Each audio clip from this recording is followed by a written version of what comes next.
All right, I call the meeting to order. Please stand for the pledge. To the flag of the United States of America, and to the republic for which it stands, one nation, under God, indivisible, with liberty and justice for all. All right, before we approve the agenda, I wanted to add to new business numbers 9.1 or 9.3, the JCP Improvement Project Corridor Design Committee from our work session, and then 9.4, the Hawthorne Ridge Trail, which is also from the work session agenda. Mayor Johnson, I would also like to pull 7.6, adopt resolution 144-19, adopting the Carver County All Hazard Mitigation Plan. Okay. From the consent agenda. All right, with those amendments, we need to approve the agenda. Okay. Second. We have a motion by Councilmember Sarah and a second by Councilmember Henry. All those in favor, say aye. Aye. Aye. Opposed? Motion carries. Great. Community comment. This is where members of the community can come up and share their thoughts, opinions. Anybody? All right, hearing none, we'll move on to presentations and reports. The 2019 referendum for Eastern Carver County Schools. Mr. Christopher, welcome. Thank you. Thank you very much. I'm gonna share here. Thanks for allowing us some time tonight. Absolutely. I'm here tonight with Amy Ledoux, our Assistant Superintendent. Also, Jenny Stone and Fred Berg are here representing the school board. So we just want to provide you with some information relative to our referendum in November, and then just answer any questions that you might have. So with that, we've got about a 4-minute video that we'd like to show that covers kind of the highlights, and then we can dig into some of the pieces from there.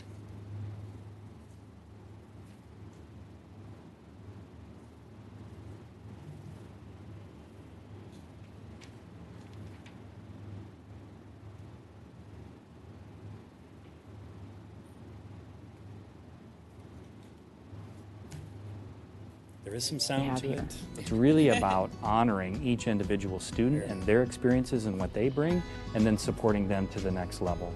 It's high achievement through that personalized learning. I love to be able to ask the boys at the end of the day how their day was, because I know 99% of the time it's coming back with good feedback, and it's because of where they are, the people they surround themselves with, the way they're treated by the faculty and staff. It's very easy for us to sleep at night knowing that every day we're sending them to a very good place. Families seek out the high-quality education we provide and continue to move here into new and existing homes. A recent demographic study projected that 1,400 more students would enroll in Eastern Carver County schools in the next 5 years, with most of them at the elementary level. When you break that down, that's about 1 classroom per month. We're seeing a lot of young families coming in, and they want to make sure that they have a great opportunity for their children to learn, to grow, and to be successful. On November 5th, Eastern Carver County School District residents will be asked to vote on 3 school funding requests. These requests would address academic needs, budget pressures, growing enrollment, aging buildings, school security, and technology. Question 1 is for an operating levy increase to continue the strong academic preparation of our students, prevent cuts to programs and services, maintain class sizes, and manage growing enrollment. It's really important to me to have one-on-one time with students, or even small groups with students, just so I can get to know them, know what motivates them, what they need, and then they don't get lost in the shuffle of the rest of your students. Every teacher that I've had in this district has been willing to take the time out of their already so busy day to talk to me about things that are about me learning and growing as a student and as an individual. What we're doing with personalized learning has been recognized across the country and across the globe in some respects, but that takes investment, that takes commitment, that takes training and tools, and those are the things we need to support. Question 2 is for bond funds to build a new elementary school, address deferred maintenance across the district, and build a larger bus garage. So the facility task force did look at both adding on to 3 schools versus a new building. Adding on to the 3 schools is more expensive than it is to build a new school. Over the last 9 years, we have spent about $20 million in deferred maintenance, and we have been maintaining our schools. We're just at a point with some of our older buildings that they have such great needs to do the major infrastructure, whether it's HVAC or it's the ventilation system, all of that requiring a lot more dollars to make that work for that particular school. As we look at the bus facility, it was really originally designed for 50 buses, and we have over 100, and we'll continue to grow. The physical building itself has one mechanics bay, so as our fleet has gotten larger, there's just not the physical space we need for those to maintain and operate them effectively. Question 3 is a no tax increase renewal of an existing levy for security and technology. Investing in security is an important aspect for the district, but it's more important for our students. It's really about providing a safe and secure environment that students can come into, feel safe and secure, and be able to sit down and learn. If voters approve all 3 questions, the tax impact on the average homeowner would be about $36 per month. We want to ensure that we're protecting our investment for the long haul, and that the environment that we create for our students is just as positive today as 20 years from now. What we are asking for is really only what we need to be a district of choice and be a district that everyone can be proud to send their children to. To learn more about the requests, please visit the district website. And remember to vote on November 5th. So again, that just kind of hits the highlights of the 3 questions, and just a couple of things up front. One of the questions that we hear are, why are you asking 3 questions? And why not just ask 1 question? And because each of these questions is a different funding stream, legally we have to ask them as separate questions. They can't all be combined into one. And then another question that we hear a lot right now is, why not? Why not wait? And part of the reason for that, beyond the growth and some of the financial concerns, is that question 3 was originally approved in 2013 as a 6-year levy, and so that's expiring. So if we do not approve that this November, that will expire for next year, so we won't have access to those dollars. So looking at where we're at financially, and with our growing enrollment, and with question 3 needing to be renewed, now is the time to go out and ask that question, as opposed to asking a question this year, coming back next fall and asking another question, kind of every year out in front of the public. That now is the time to kind of do all of those 3 pieces together. And again, a big driver of that is the growth. And you can certainly see that out here. I think our recent numbers from Brent is since 2015, when we approved and then began the process of building Carver, 800 home being built or in the plan to be built. And we're seeing, again, kind of across the district and the impact that's having specifically on our elementaries in terms of capacity. And then again, just from a operating levy standpoint, not receiving the funding that's kept pace with inflation since 2003 from the state, and over 70% of our funds come from the state, 22% come locally. And so we're not alone as a district in the state of Minnesota in that challenge, as those dollars haven't kept pace with inflation.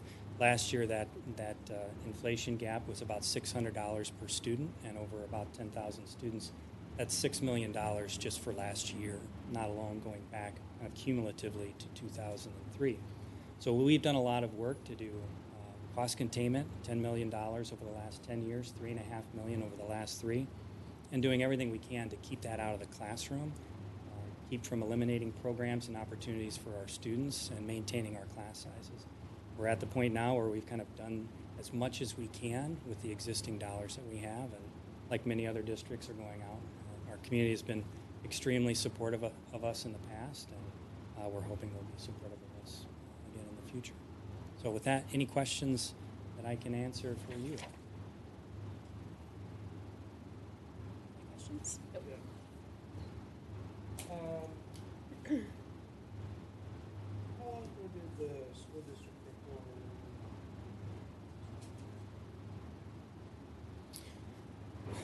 I believe we've owned the bus barn. I'm going to say so I've been in the district 6 years, and it's been a lot longer than that. Okay. I believe it was around 2000. That's been Not long, yeah. It's been a while. Okay. And this referendum is basically boiling down to $36 a month. Is that what I heard in the presentation? Correct. All 3 questions put together. which is quick math, 432 a year. Thank you to a math teacher. And question 3, I know it's just a renewal of. Yep. How much of an impact is that monetarily? There is no additional tax impact Wasn't to that. what if question 3 gets voted down? How much of a deduction would that be for? Yeah, on a $350,000 home, I can't give you the exact number on that. I can get back to you on that number. Well, basically, you ballparked $36 a month is going to be the impact of all 3 questions. Yep. How much will that be lessened if question 3 doesn't get passed? I don't have an exact number, but I can get back to you. Zero here. So What's that? On the back side of the sheet The question- you gave us, the monthly impact for each question was listed. So there's a 0 by question. I think what he's asking is if it fails, how much would it go down? Ah, okay. So the 0 is no Assuming it increase, gets passed, there will be no right? additional It would just increase. continue Correct. from Yep. previous. Okay, I got you. One of the things I also wanted just to make sure that I shared with you is, did you give him this document Yes, I as well? did. Yeah. So this goes back to, on the far right is all taxes. So that's all levies and our operating levy in 2013 and where it is today. And you can see that since 2013, where we passed that safety and security levy, we passed the referendum in 15, even with those additions on a $350,000 home, taxes are, the total tax to the property owners would be $363 less than it was in 13. So again, some of the growth in the community helps offset that, spread that out more evenly. So again, as we're coming out because of growth and asking for additional operating dollars and additional facilities to support that, part of that growth will help offset some of that as we move forward. I have a couple of questions. Yeah. Right now, do you know the average class size for? So it depends. Actually, so the way we have elementary class size, starting with kindergarten, that's our kind of our lowest average, and we use a formula for that. So kindergarten, it's like 20 and a half students. So you take the total kindergarten enrollment at that building, divide it by that 20 and a half, and that would give you kind of the targeted FTE or full-time staff member number for that. And then as you go through the grades from first grade up through 5th grade, it increases slightly. So it goes up to like 21 and a half, and it goes to 23 and a half, and eventually I think it's 25 and a half or 26. And so then you add all those kind of factors up by each grade level, by the enrollment, and that'll tell you the total FTE for each building. So if the new school is not bonded for, do you have the average number for class sizing per class? Would it be an average of 3 students a class, 10, 15, what would that look like? So separate from the operating question. Correct. Okay. So I don't have a number specifically for that because it would depend by building. So, for example, at Carver right now, they're using every classroom for students, and they're at 700, and their capacity is 720. Once they hit that capacity, they will continue to add students into classrooms, and that'll increase class size. Just depends on what grade level they're coming in and how much or how many students are coming in at that particular grade level. And how about East Union? East Union right now is about 124 students. And again, it's gone from anywhere from 145 to that 125 mark. Again, in 2015, there was a conversation whether we kind of kept that open or closed that when we opened Carver, and we made the decision to keep that open. Had we closed that and you moved those 124 kids, Carver would have opened over capacity. So right now, just because, again, based on our enrollments, not knowing exactly where those will come in at, East Union's it's kind of a great release valve as we continue to see growth in the community. So there's no plans to close that one No. in the near future? No. How about if a new school is built? Would you plan to keep that one open? Yes. Yep. Again, these are projections on enrollment. Sure. Things could, just like here in Carver, how that's kind of accelerated housing growth in this community once Carver was approved. We could see the same thing. If we have more growth than we anticipate, again, East Union becomes a good release valve. I have another question for on the handout that you gave us. For the operating levy per student, it shows that Eastern Carver County, it's lower than most neighboring districts for their operating levy per student. Can you explain a little bit why that is, or why that it takes a look like this where we're down here?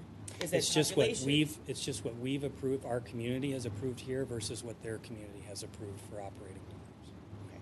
I was looking more for statistics on maybe family demographics or things like that, if that factors into it at all. It's just merely a factor of what, they've gone out as a district and asked their voters to support, and they've approved. So they can go up to the max of $2,500 per student, and you can see that they're not there yet, but some of those are getting close to that. So it's just what they've asked their community to support, and their community has supported. Okay.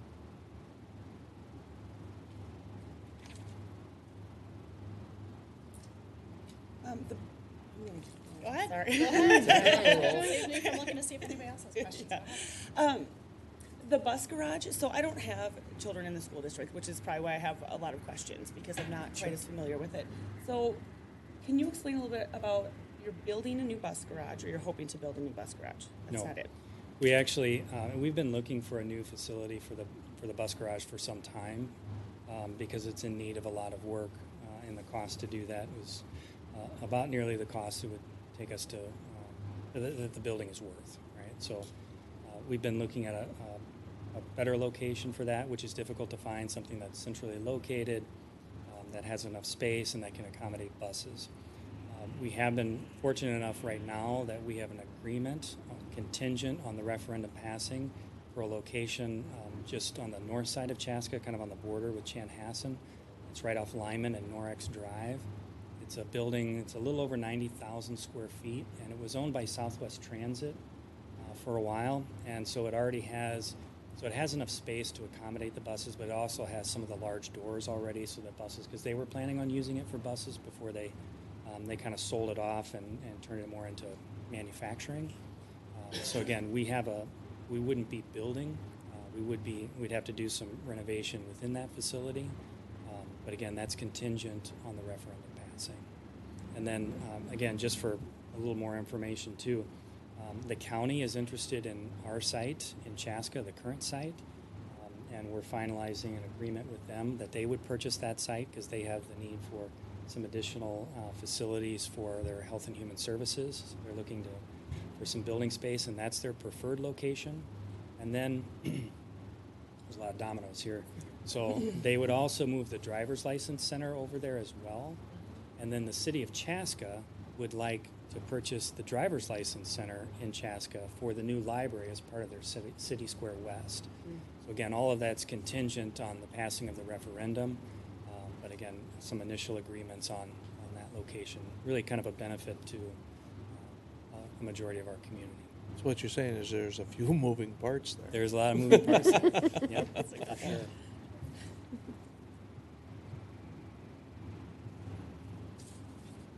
That's all I have. Thank you. Yeah. Any other questions? Glenn, you good? I'm good. All right. Thank you. Thank so you very much. I appreciate you guys coming. We appreciate it.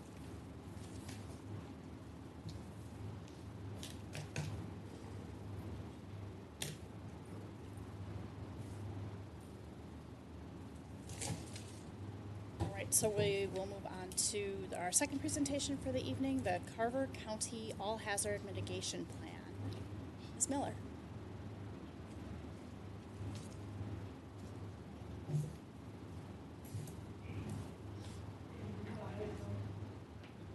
Thank you for letting me speak tonight. Absolutely, thanks for coming. Yeah, no problem. We've been kind of making the rounds around the county, so it's been good. So I want to talk to you today about what mitigation is, what the multi-hazard mitigation plan is, and what it means for Carver County and Carver the city, and just kind of define how your city has been involved in planning and during the whole planning process, and then why it's important for you to adopt the plan at the end of the day. So what is mitigation? It's really about different types of actions that help you reduce or eliminate the impact of a disaster before it happens. So an example is right now FEMA has like a list of projects that are kind of their baby at the moment, and one of those would be safe houses for severe weather. Land acquisition is huge, especially in flood states and in the hurricane states. And so really the big thing here is to build resilience in your community. And you can see the last bullet point here. One of the reasons, too, why it's really important is it says every dollar spent on mitigation grants leads to an average of $3.65 in avoided if we didn't actually do that project. So the planning team. So one of the requirements for the hazard mitigation plan, and these are FEMA requirements, not by us or the state, are that you have to involve every single city in your county, as well as your county departments. And so we did that, and we don't have to include townships, but Carver County decided that even though they fall under the county portion of the plan, we really wanted their input, and we are one of the few in the state that got 100% participation in our plan, so we are very proud of that. So what does that team do? We had meetings where they came and helped us identify different portions of the plan that is relevant to their cities and townships or the Carver County, and I'll get into that in a little more detail. We also have to do a lot of outreach with the public, and so when we are we had to advertise that we were updating the plan. We had to put out a press release. We shared it on social media, and then when the plan was finished, in a draft form, we had to post that publicly as well for public comment and review, and that was done as well. And then the final thing that has to happen is that we all have to adopt the plan. So not just the cities, but the county has to as well. So, let's see. And then what about the plan? So you can see that it is a requirement, and the reason why the FEMA requires this of us is that having an approved, adopted mitigation plan opens the door and helps with eligibility for mitigation grants. And there's two different kinds of grants. There's pre-disaster grants and post-disaster grants. And without a approved plan, you won't be able to be eligible for those funds. So that's a really big deal. And we have to update this plan every 5 years with the same process and the same requirements. And then we also have to identify what our goals, strategies, and what our mitigation actions are. And you can see we have to include all of the cities in the county and public participation. So what's in it? Initially, there is really a county demographics and who are the cities in our county, who are the townships in our counties, how many people live in the county, and then in each city and township. We do an asset inventory, so what types of things do we have in our county that will assist us in developing mitigation actions, and I'll explain what mitigation actions are in a little more detail. And then we also do a hazard assessment and vulnerability analysis, and every city and the county did those individually. We also do a capability assessment, so what kind of plans do we have in place? What are we prepared right now to do? Where are our gaps? And then finally, the meat of the plan are our mitigation actions. And I will, again, get into that a little bit here. So this is an example of one of the maps that is included in the plan. It's a heat map for our population in Carver County. And you can see, again, that we all had to be part of this. And then what hazards are we addressing in this plan? According to FEMA, starting in this iteration of the mitigation plan, we are only supposed to use natural disasters. So not man-made or technical disasters.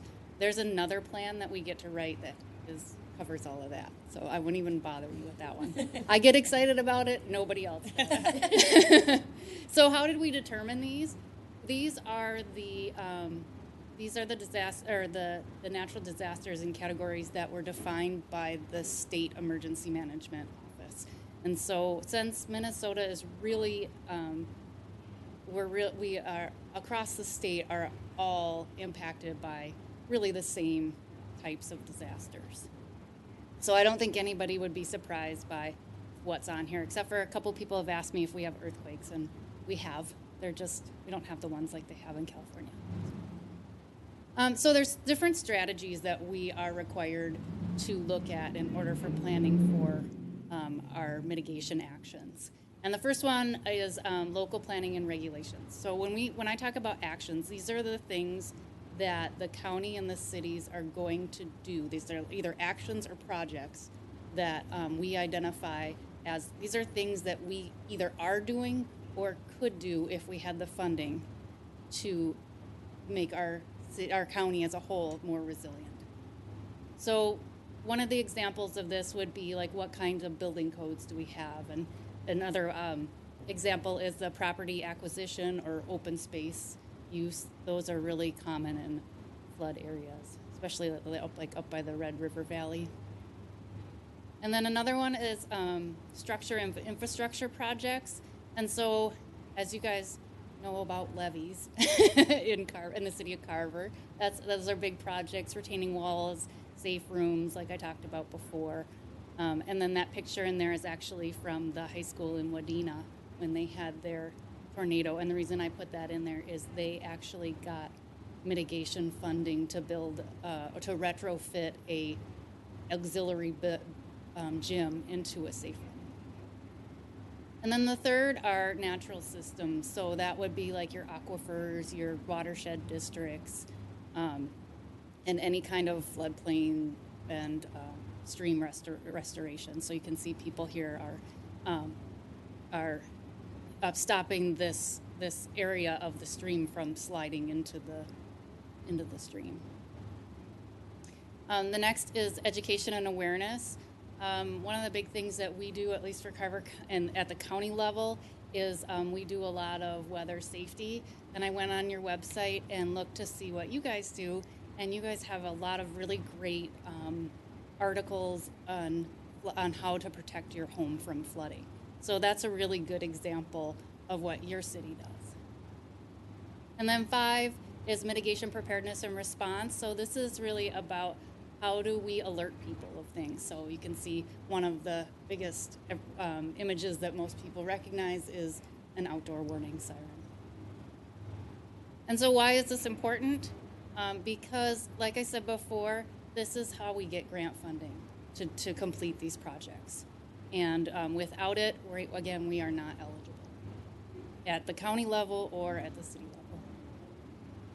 And then our grant, just to kind of talk about what the grants look like, they're a cost share grant, so we would be responsible for 75%, we being either the city that applies for it or at the county. And that 25%, so let's say, and I know this isn't, you're not going to get a grant for $100, but so if you had a grant for $100, they would reimburse you for 75% of whatever you needed those grant dollars for. And then that 25% can either be cash or in kind. And so we can get kind of creative while staying in the lanes in terms of what that 25% means. And so what I mean by that is you can use, we have a grant right now to write this plan. And so I can use my hours that I have used to build the plan. And also when we had our meetings, I could use the hours of people who came to the meeting. So there's a lot of different ways. Sometimes people have had land donated to them, and they use the cost of the land as part of that in kind. So there's lots of ways that can be done. Any local government can apply for this. If the city of Carver wanted to apply for a mitigation grant, it would be directly from the city to the state. Our role at the county would be to support you because we've been through this before, but the application actually has to come from the local jurisdiction. So.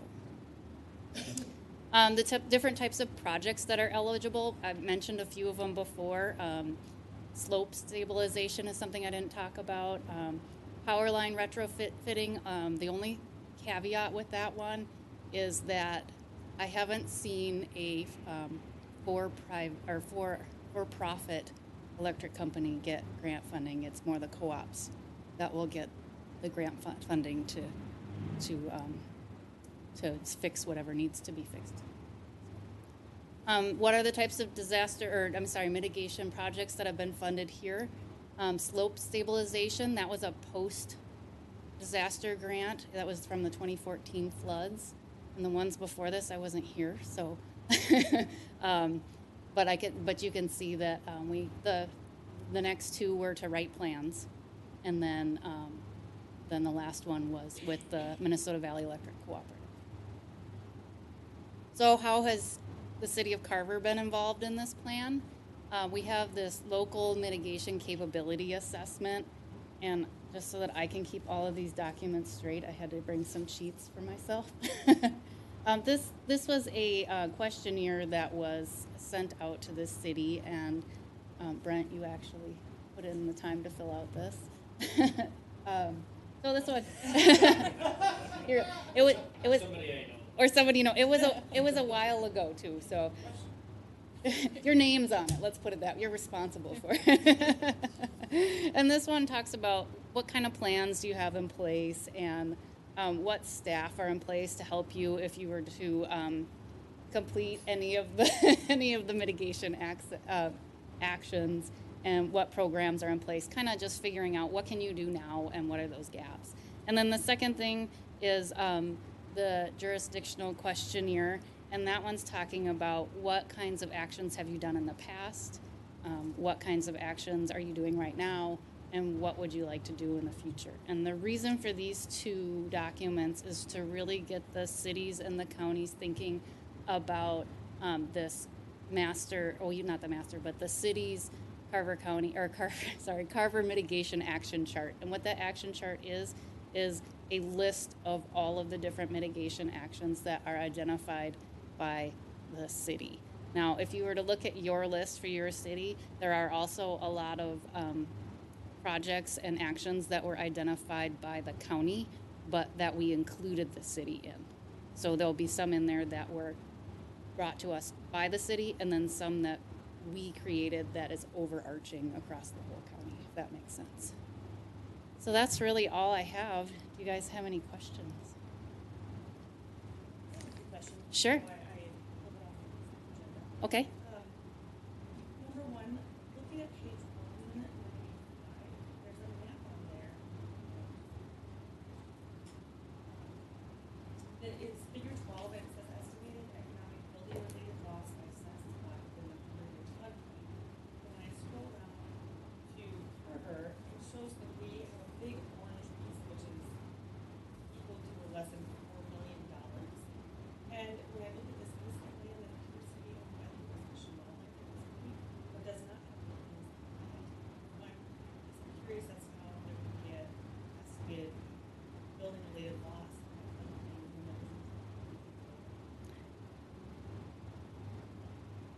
I do not know the answer to that, but Well, yeah, but here, I'm talking down here where Ash Street used to go. I do not know the answer to that. A lot of this was pulled from like census data and other areas, but I can follow up with you on that. I would really appreciate that, because even if it comes from the 2010 census data, Mm-hmm. there's still $4 million worth of any infrastructure. Okay.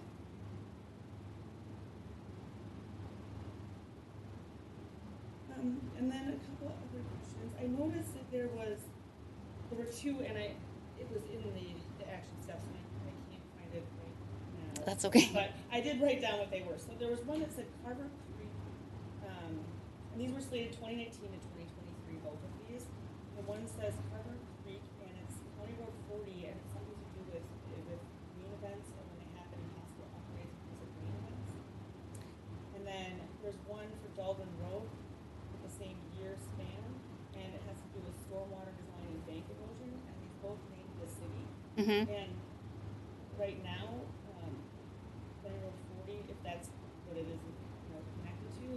is not under the city's jurisdiction, it's the state county road. Right. But then Dahlgren Road, that is not our jurisdiction at this point either. Part of it is, to the extent that it runs parallel to the Oak Tree development, it's the city of Carver's responsibility. Beyond that, to the west is Dahlgren Township. Right, I guess, we'd have to look at that, I guess, a little bit further. Okay. I don't know, I believe it was talking about things past that area, but it could have encompassed all of them. Sure. But I just don't want to have written in here that we're responsible for erosion control on things that we don't. No, and let me clarify that. None of that means that you're responsible for it. So when we put in mitigation actions, and like I had said before, and I don't have it in front of me either, but if let's say Carver County as a county identified County Road 40, because it goes through Carver, we would write City of Carver on there. And the reason why is, unfortunately, when we come up with all these actions, when we have to try to think of all of the impacts that could possibly happen in Carver County. And I'll give you an example of what happens when you don't. In the floods of 2014, we had flooding in our plan, but we didn't have slope failure in our plan. And so it used to be that slope failure was related to flooding. Well, FEMA changed their mind and decided that it no longer is. So we had to really quick do an amendment to the plan to get slope failure in. And so when we have mitigation actions, it's kind of like a not all of it, because some of these plans are actually things that either have already started to have been worked on, or they're projects that cities have already talked about, and some of them are, wouldn't it be nice if we had the money, we could maybe do this? Because if we don't have it in the plan now, and then we want to apply for grant dollars, we have to make sure it's in our plan, if that makes sense. So I can look into what you're talking about with County Road 40 and Dahlgren Road and look. It had to do with Carver. Yep. Larry, does this, I mean, when we're talking about this having just listed, doesn't somehow make us responsible for this plan? The plan itself doesn't make you responsible. The concern you're raising is, might other governmental entities say, well, the county's mitigation management plan says you're responsible, and they might.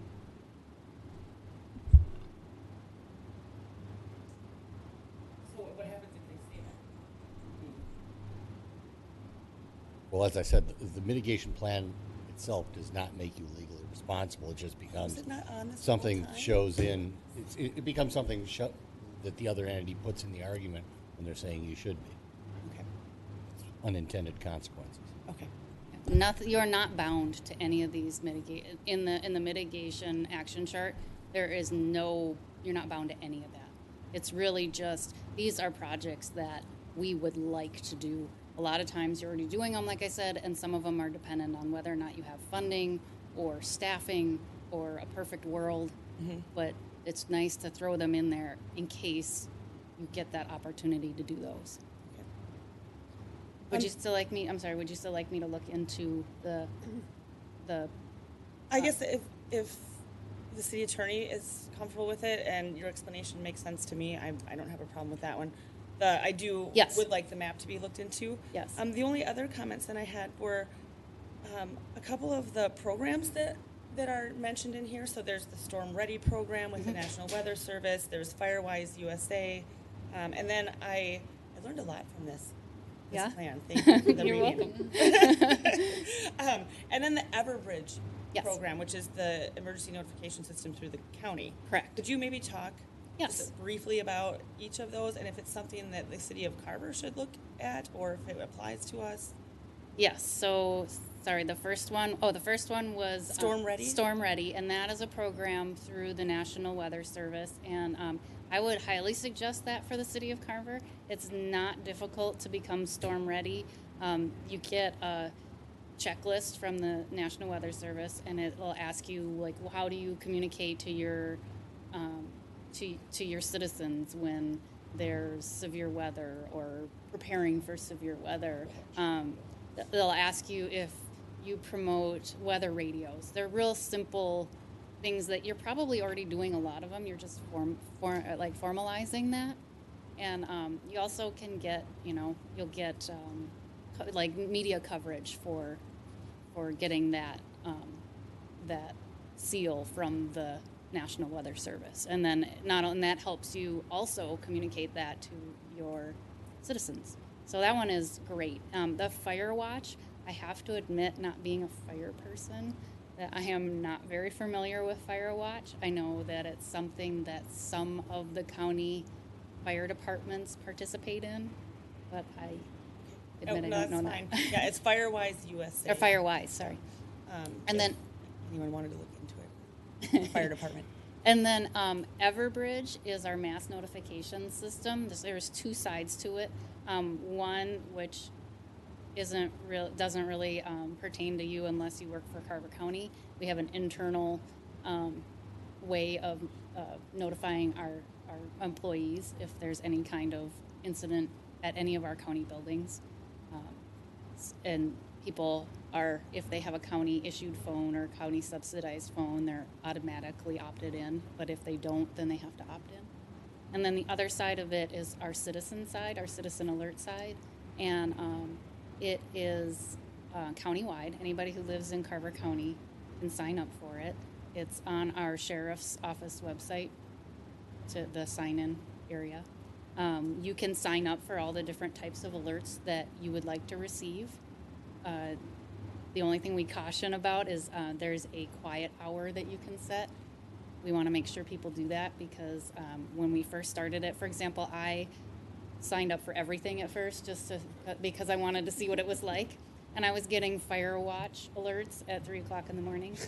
Thank you for the tip because I just signed up today and I didn't set that quiet time and I have everything checked. So it's in the weather portion when you're looking at it, and the only thing that overrides that right now we have severe thunderstorm and tornado warning. Severe thunderstorm warning and tornado warning. We're actually going to take severe thunderstorm warning off of that just because it gets to be you get too many notifications and then people stop paying attention to it. It's much like I'll pick on Dakota County, for example. They don't do this anymore, but they used to sound their outdoor warning sirens for every severe thunderstorm warning. So nobody really knew the difference when they heard it, whether it was a thunderstorm warning or a tornado warning, and then nobody reacted to it. We don't want that to happen with our notification system. Thank you for those explanations. Yeah, you're welcome. What is the timeline for having that you need to have this approved by? The only reason I ask is because with having that map that to me looks incorrect, I don't feel quite right about approving it tonight. Okay. But I also don't want to set plans behind. Sure. It's something because I think it's important. And so one of the things that I forgot to mention is, I did mention we had a grant to redo this plan, and a lot of the work, like building all of the county specific planning, like the mitigation action chart, was done by our office with all of the cities in the county. But we also throughout the grant, we're working with University of Minnesota Duluth in their GIS department, and they pulled a lot of those mapping datas for us. And so I will be able to connect with them and ask them if they can verify where they're pulling their data from, what does that mean exactly, and they can help with that. As far as getting it turned around, the sooner we can get that done, the better. Our plan actually expired last year, and so it's really important that we get this going so that if we have a disaster that we can become eligible for these grants. Now, that doesn't mean if we had a disaster today and we wanted to apply for grants, it doesn't mean that we can't. What it means is we can apply. We wouldn't be able to receive the funds until we have a FEMA approved plan. So we are really trying hard to get this going. But I want you to have the answers that you're looking for. So it shouldn't take me too long to get a response on that map. But we're really trying to push this. I have 2 more townships left to adopt. So is it something feasible to come back in 2 weeks then? You would have. I can try and see if I can get, I would hope they'd get that information back to me that quickly. What does the rest of the council feel about that? I had a clarifying comment and then some questions, but I have enough information that I need other than my comments and questions. So every 5 years it needs to be renewed? Yes. So likely in 4 years from now? It'll be 5 years from the date that, even though it expired last year, it'll be 5 years from the new adoption date or approval date. And so just so you know, once we have all the adoptions from all the cities in the county, we have approval. The plan has been approved by FEMA, pending adoption. So once we get all this done and send it back to the state, who sends it to FEMA, that process is fairly quick. Okay. And then I saw the names on the steering committee and our own public services director, Brian, is part of it. Are there additional hours you need from our staff, or? Nope. The bulk of the work's been done. Yep, like I said, it's already been approved by FEMA. Right. So yeah, the hours are mine, and today they're yours. I had one question, and maybe this is better directed at Aaron, but is there anything in these plans that would cause us to change any of our ordinances or modify our comprehensive plan? It could. Like the process we went through last year, updating our flood ordinance is a good example to meet what FEMA required of us. So, yes, it could. It could. Yeah. Okay. But again, these are all just plans. Nothing's firm, nothing's committed to, but these could lead to potential changes. Okay.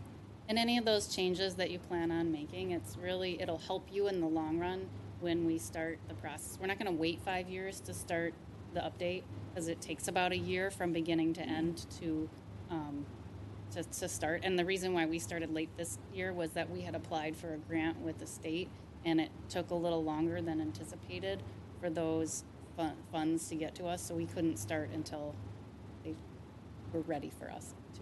So, not to put them under the bus, but just kind of wanted to make sure you guys understood that we didn't just let it lapse and then start. So.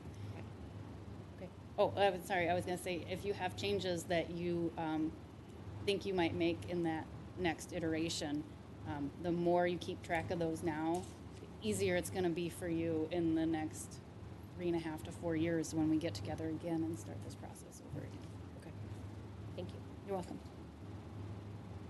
Brent, in 2014 when we had our water event, where we had to raise the levy. That was 2011. Was it 11? Mm-hmm. No kidding. We fell underneath this umbrella during that event, correct? Isn't that where we got when we raised the levy? What was it? $385,000, and we had to tear it down in order to receive our 80% or whatever that number was, correct? I'd have to dig into that. My recollection was at the time the governor declared a natural disaster, so it fell under some FEMA funding. Mm-hmm. The split was higher in the city's favor. I think it was 90-10.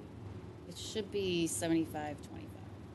Should be, but I'd have to dig into the details. But it fell under this, beneath this, what we're talking about tonight. I'd defer to Kelly on that. Yeah, and then to maybe give you a little more information than you asked for. When there's a declared disaster by the governor, and then it goes up to the president in order to get a presidential declaration. A couple of things have to happen at the state first before we even get the governor to declare a disaster. There's a threshold. It's almost $10 million that the state of damages that the state has to accrue in order to get I could totally be wrong on that amount, but there's a really big number that the state has that the state has to reach in order to get that declaration. And then also the county has its own threshold of damages that we have to meet to be included into that declaration. And so a lot of times what will happen is, for example, this last flood we had in the spring, we went out to everybody and asked them to collect their damages. We didn't meet that threshold. And it's frustrating, but I hope people can look at it as like an exercise of getting used to how to do it, instead of what we don't want is for people to get discouraged and think, oh, well, we're never going to meet it, so why put the time in? Because, and I had a couple people think that it was a competitive grant.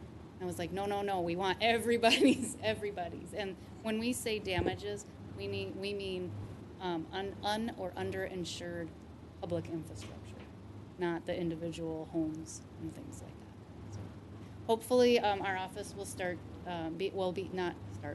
we'll be able to do some more flood prep meetings during the winter to kind of get people back on track in terms of what that process looks like. When I'm going through our Carver County profile, and I drop down to section 3.5 and 3.51, climate change. Page 20.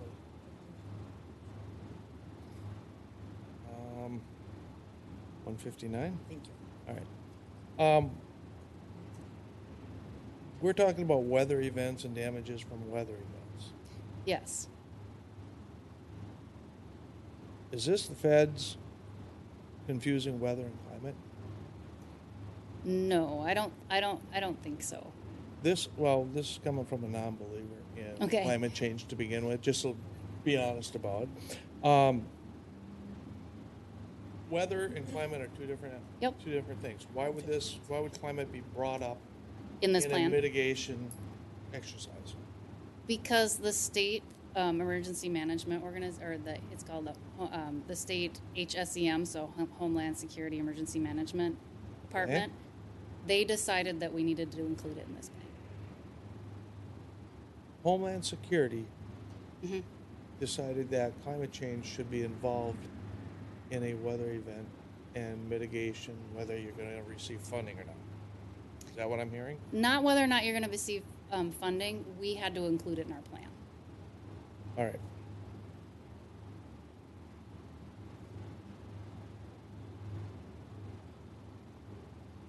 Brian, is everything copacetic with you on this report and plan and everything? Are there any things that you need to come forth to the council with as far as if a weather event happens? Okay. Yeah, we'd have to follow the plan. That's what was put forward for. That's what kind of plan is in place for. So we follow the plan. There's a group, countywide, so all resources. All different agencies throughout the county, and everybody else that was on the who's who in the county list. And that's why we plan together. All right. My only. I have one thing, but it sounded like you were going to summarize, so. Go. One more question. These pregnant pauses are killing me. Can anybody explain to me what a climate change event is? It's more about how climate is impacting our disasters across our state and the country and the world, and that's what emergency management is looking at. So it's not looking at how climate change is impacting that one tornado that hit Watertown. It's looking at how is or if climate change is impacting the frequency of tornadoes, or the magnitude of tornadoes, or the magnitude of floods and frequencies. It's not about that one incident. And that's your weather versus. Thank you. I want to circle back to the map. But now that you've given more information on the way I understand it, maybe how the land is valued or the assets, but maybe if that, the Rapids Lake for the U.S. Fish and Wildlife, if that is a high dollar amount, that because the cost to replace that is probably just priceless. Right. So maybe we'd want to see two options for that. Yeah, so when I'm looking at the map that is in the plan, and then I pulled up the GIS map from the county, and so what it's showing is when it's showing the tax and the value, it shows the value of the land. This map specifically says the value of building loss, so of building-related loss. So I get where the U.S. Fish and Wildlife, that center could very well be $4 million out there. Sure. But it's confusing to me as why this big red splash goes across into land that is... It doesn't have buildings? Doesn't have, swamp, a river. Yeah. Yep. I will. Yeah, and just to highlight your point even further, I noticed on page 24, figure 1 talks about the population and puts the population over 400 in that space. Oh, I think that's a bit high. So there's something Maybe wrong 3. with that. 400 deer. Yeah, and it's excluding like the Carver Bluffs development and stuff. So yeah. Do you know But my what? point more was just that That was page 24, figure 1.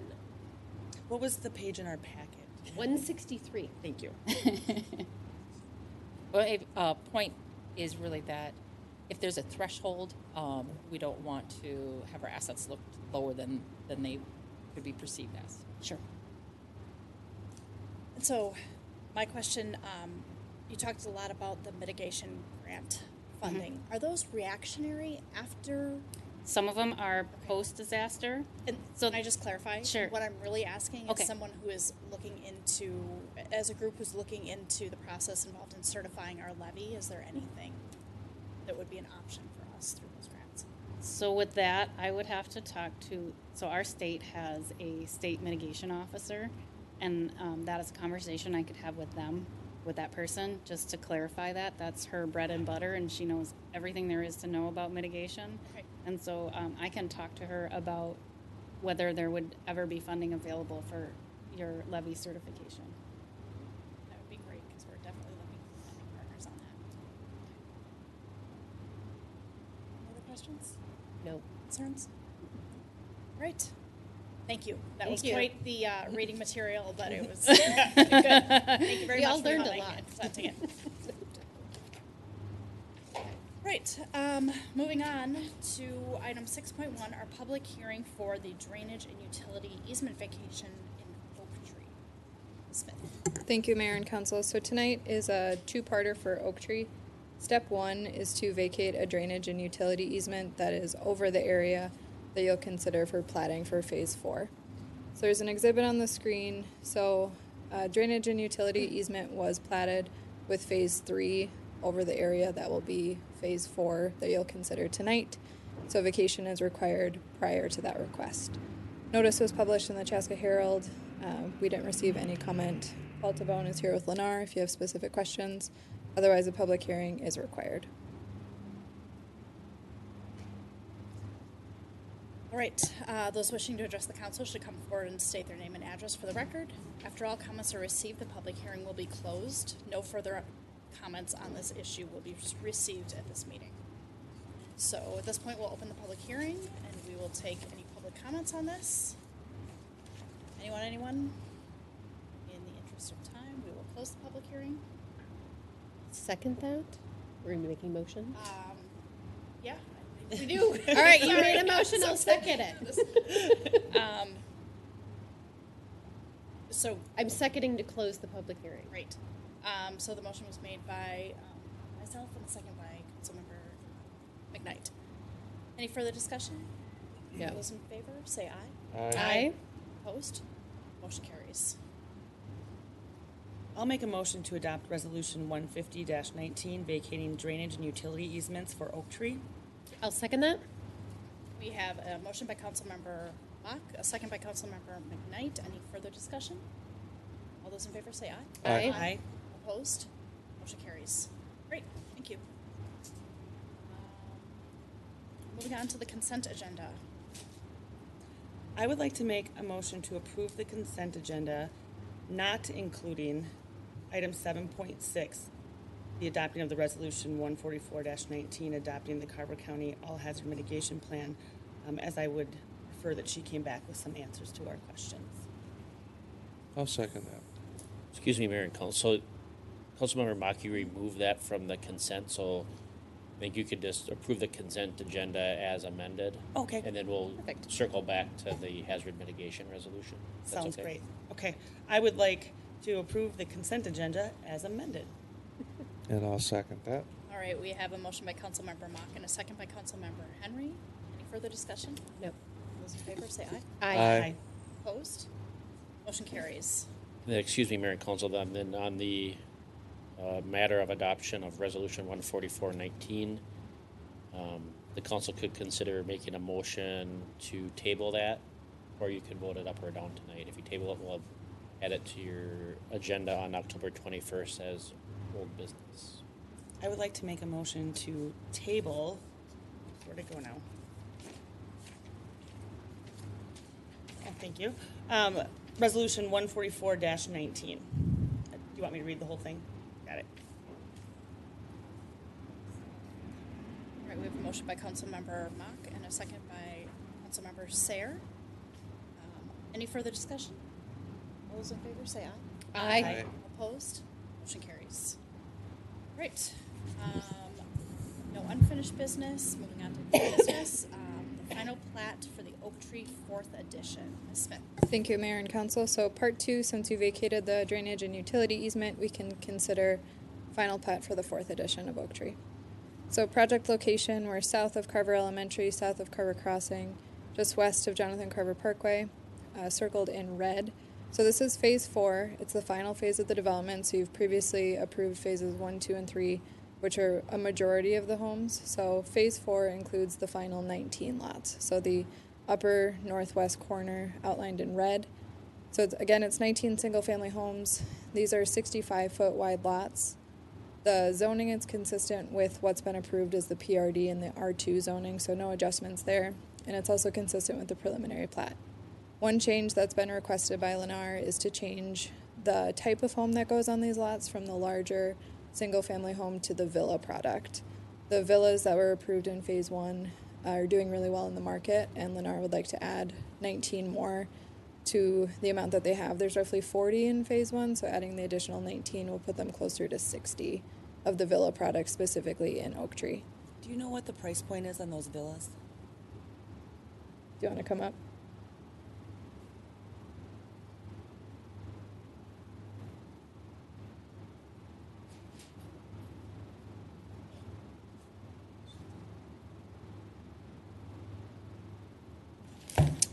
Good evening, Madam Mayor, members of the council. Off the top of my head, I don't know, but I could find out very quickly because it's on lennar.com. So they would be consistent with what the villas are selling for in the community currently. I can say that much. I can keep talking if you want to look. Sure. Just to clarify a question, so the property directly to the east, those are also the same villa. Is that correct? Nope, those are 60. Those are single family. Correct. So the villa is the part that's south along Jonathan Carver Parkway. Yes. Okay, So got it. Oak Tree was proposed to have 3 house types, which it will. Yeah. So it's the villas that were phase 1. Mhm. Phase 2 is a 60-foot lot, so a little bit smaller of a single-family home, and then what we call more of the executive lot was the 97 homes that were in phase 3. Okay. So these were proposed to be those more executive lots, but they're proposing the villas. Okay. Something to note too is that there doesn't need to be any change to the lots here. The setbacks can still be met with that villa product, so no concerns zoning wise. Okay. And then the property to the north is Carver Hills? Correct. Okay. And that is, what are the lot widths there? So they said closer to the 60-foot wide. So the 65-foot wide will be 5 feet wider. Oh, Yep. interesting. But there's single family. Correct. Got it. Okay. So again, that was a PRD development. So Yeah. you can get some changes there. Okay. So it looks like the villas start in the mid-3s. Something else to note, the villas will be part of the homeowners association. that is in phase 1. So again, no maintenance of snow, yard, any of that. Okay. Is that for all the phases or just 1 and 4? Just the villas. Just the villa product. Thank you. And that's a public street there. It is, yes. So it's the extension through Copper Hills of Edgebrook.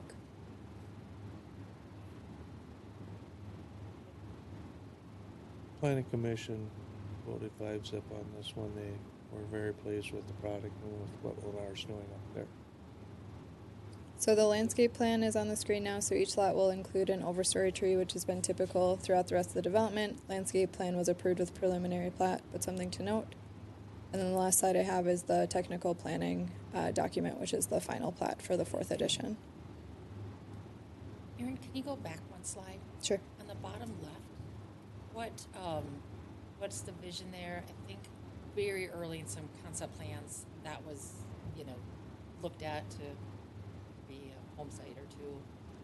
So the bottom left is a pretty substantial stormwater pond. I think you might be thinking of the Song development, Okay. which had some executive lots Yep, further okay. south. Thanks for clarifying. I got that confused.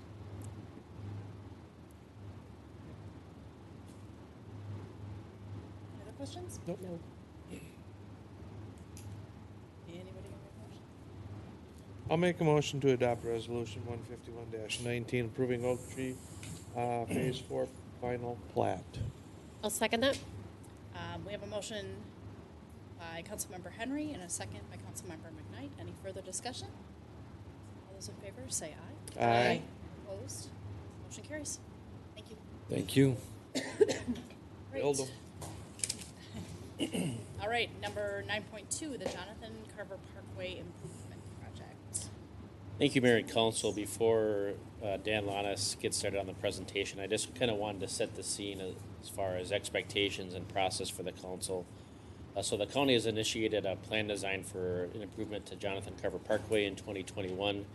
It'll be informed to a large extent by the Jonathan Carver Parkway corridor study that we're all familiar with. That'll be used for the design of that project. The city is going to be responsible for the costs associated with this project based on the county's cost share policy, which I've included a copy in your packet. In addition to that local share that the county has designated within their cost share policy, the city, which the city engineer is going to go through, is going to also be considering a series of local improvements. So local improvements related to streets, and then as we discussed in the work session, an upsizing to a sanitary sewer line. And so I wanted to point out before Dan gets into kind of the meat and potatoes of the technical pieces, kind of the financing for this project. And we had been talking about a landscape plan and really designating that about $15,000 within the general fund budget, but kind of taking a step back and looking at the preliminary design work that we'll need to do internally and communication project management. I've worked with Dan on creating kind of a budget for that work and separating that into 4 tasks. Task 1 being project review, coordination, and communications. Task 2, the local street improvements. Task 3, landscape selections, and Task 4, sanitary sewer. And so the combined budget for those tasks is $240,000. Would be, based on the council's feedback tonight, we'd be coming back to your October 21st meeting and asking you to consider a interfund loan from the sanitary sewer fund to cash flow those operations in 2020. And so with that, I'm going to turn it over to Dan to explain the project. What we'd be looking for tonight is feedback from the council, things you like, things you don't like. The project team from Carver County is going to be introduced by Dan, and so it'll be important for them to hear your feedback and expectations for moving forward. So Dan? Okay, thank you, Brent. That set me up fairly well just to dive into an update on Jonathan Carver Parkway here. So I'm going to be talking about the big picture elements of the job, what to expect, and quite frankly, try and key in on any priorities you have that we should be taking forward into this process because it's a large process ahead. So the presentation is formed as a background and status, schedule, update, next steps, really what are the key considerations for the city on the project as you move into the design phase, and then there's local project elements that are specifically City of Carver, things I'll elaborate a little bit more on in this presentation here. and then layout summary and just a visual understanding, try and give you an idea about what it is that's going to be built in 2021. It's just going to be a great project and a great product that I think a lot of folks can be looking forward to. So the background and status, I think everybody here knows that where things stand. The corridor study was completed. It took a few years to get through, but ultimately what you ended up with is an identification of the issues, the corridor needs, and then a concept layout that would ultimately be geared towards solving those issues and needs. And so the next phase of this effort is the final design. It's a pretty significant transition.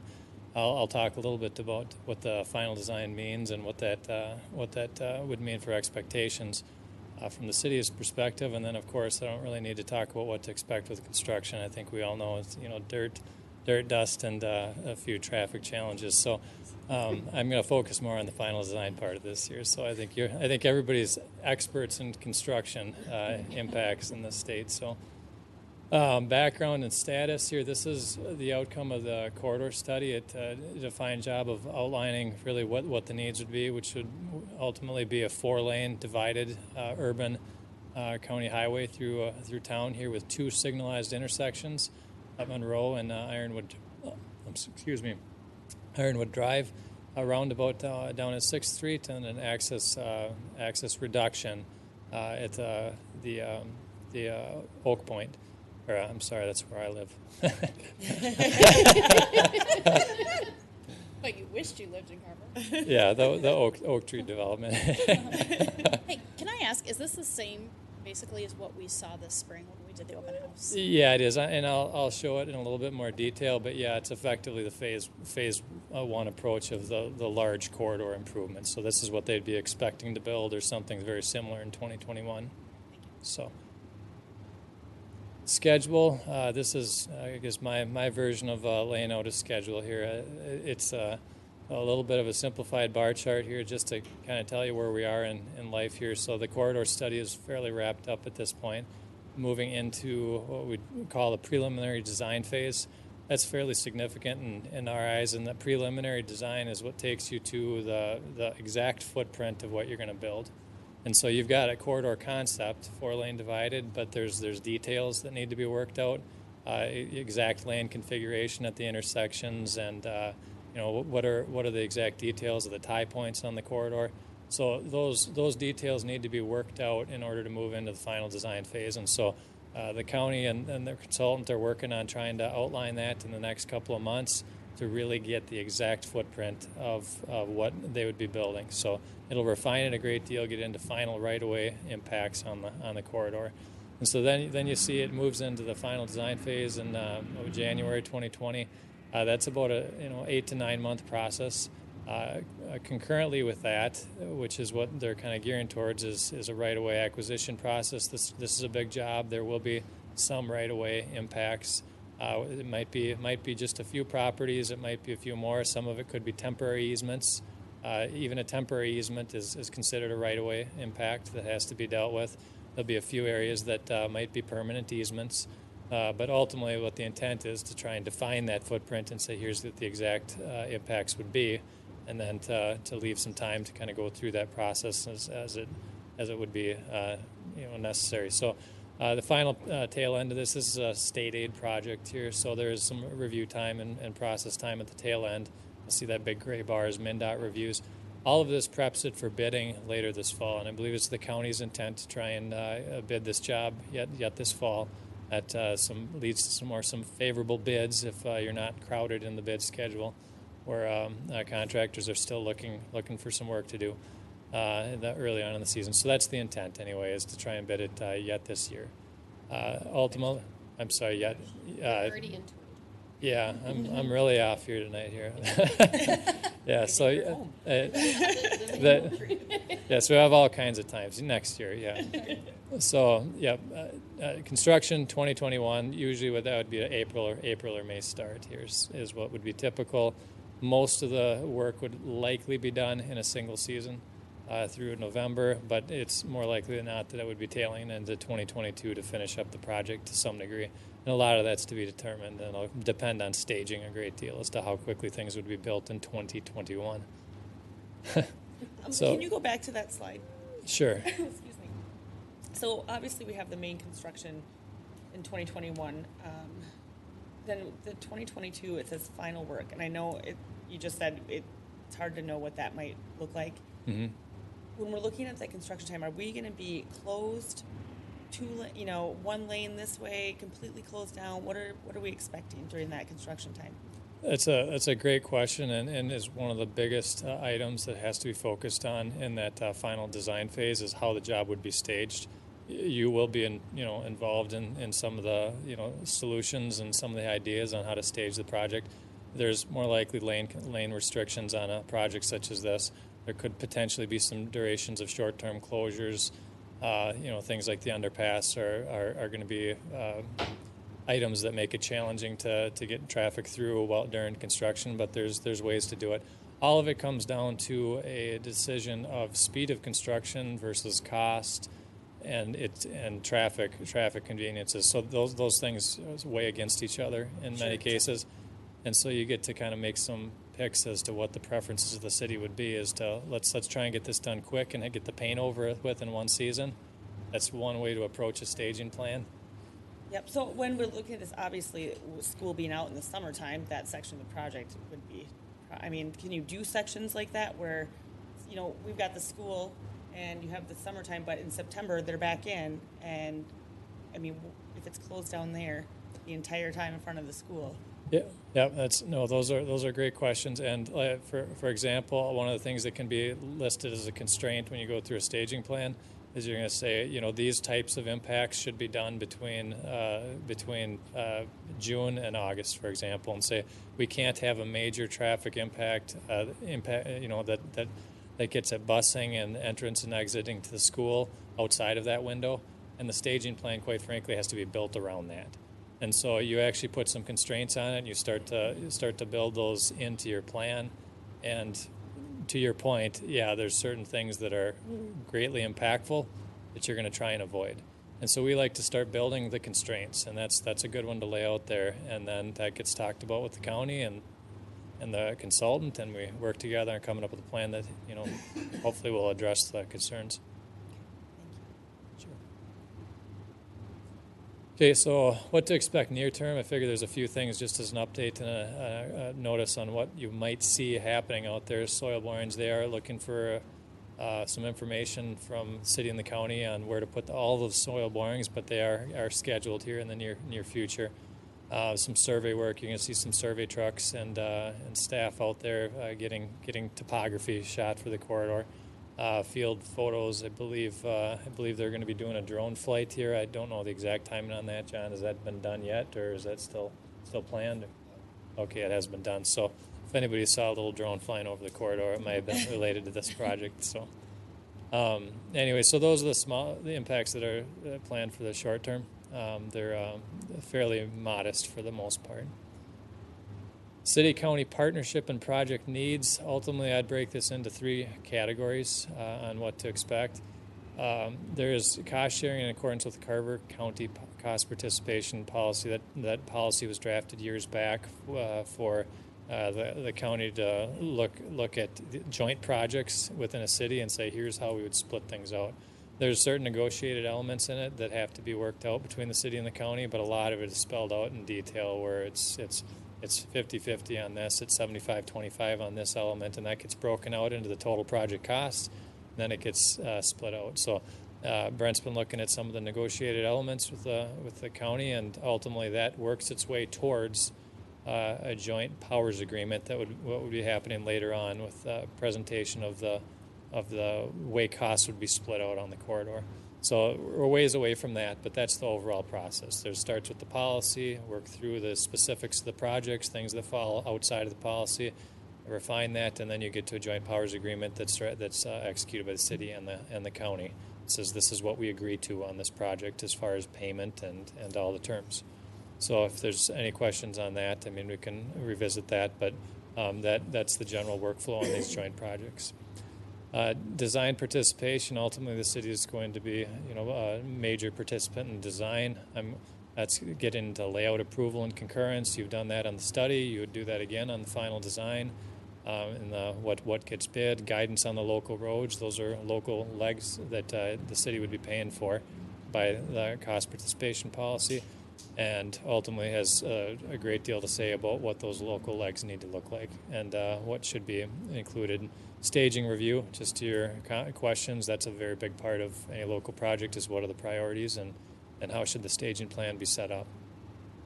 Municipal consent, it is a county project in a city that has a fair amount have a fair amount invested in the end product, requires municipal consent. That means the city will ultimately need to concur with anything that goes out the door for bidding. So there will be a municipal consent stage that says, yes, we concur, this is what we want bid. City elements, so some of the bigger ones here is the sanitary sewer upsizing. Obviously landscape walkways and lighting, those are some elements that are discretionary that can be varied a great deal by the preferences of the city. Local roadways, obviously those just get coordinated with the county, with the project, would be added into or would be included in the design of the county road. The most efficient process anyway as we're looking at it. Quick question on the right-of-way easements.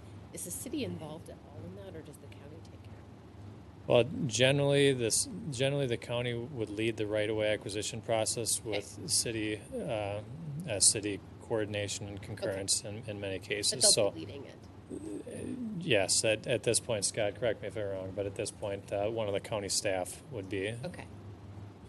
Oh, I'm sorry, I skipped over that here. We do have to introduce the folks that have been waiting here. I jumped in so quick here. Scott Smith. And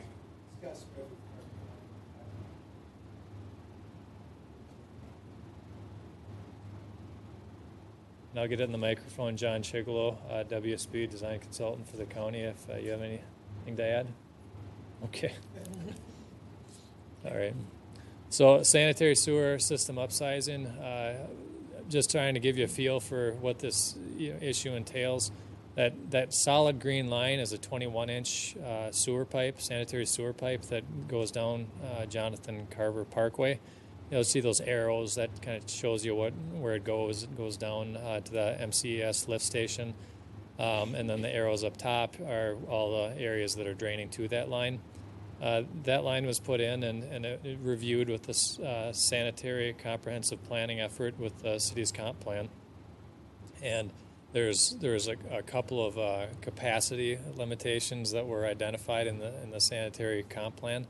And so I will explain why that ties to Jonathan Carver Parkway in a second, but there's some capacity limitations under the 2040 growth assumptions. Parts of that pipe, the capacity is exceeded. The issue being is it's not going to be exceeded by the time the project is going to occur. So there's no concern that we'd be running into limitations on that pipe in 2 years, 3 years, even 4 years. This is a longer term issue. The problem being is if you build a 4-lane urban divided highway over where that pipe would end up going for, say, a reliever pipe, it would be a very, very expensive line to put in the future under a new constructed corridor. And so the intent is to identify any of the capacity deficiencies, determine if, in fact, the upsizing would need to occur in this corridor. And I say if because I'd say that's not 100% defined and for sure yet. Say if the capacity improvements would need to occur in the corridor, it's certainly the time to do it when the road is ripped up and it's wide open and it's dirt and the restoration is zero versus if that were new roadway and those impacts were extremely challenging in the future. So we just want to identify where those needs would be, where the improvements should occur, and then you'd end up getting a second recommendation as to what would actually occur at that point for a project. And if there's ways to avoid this, through other parts of the city, we'll certainly be exploring that. But ultimately, this is relevant from a budgetary standpoint of if it ends up being in JCP, we are including it as a potential expense with the project. And so, from a historical perspective, when did we put in that 21-inch capacity? When did we finish the Jonathan Carver connection south? It's been since I've lived here, but I don't know when it was. Can you give me an update on that one as to when that was put in?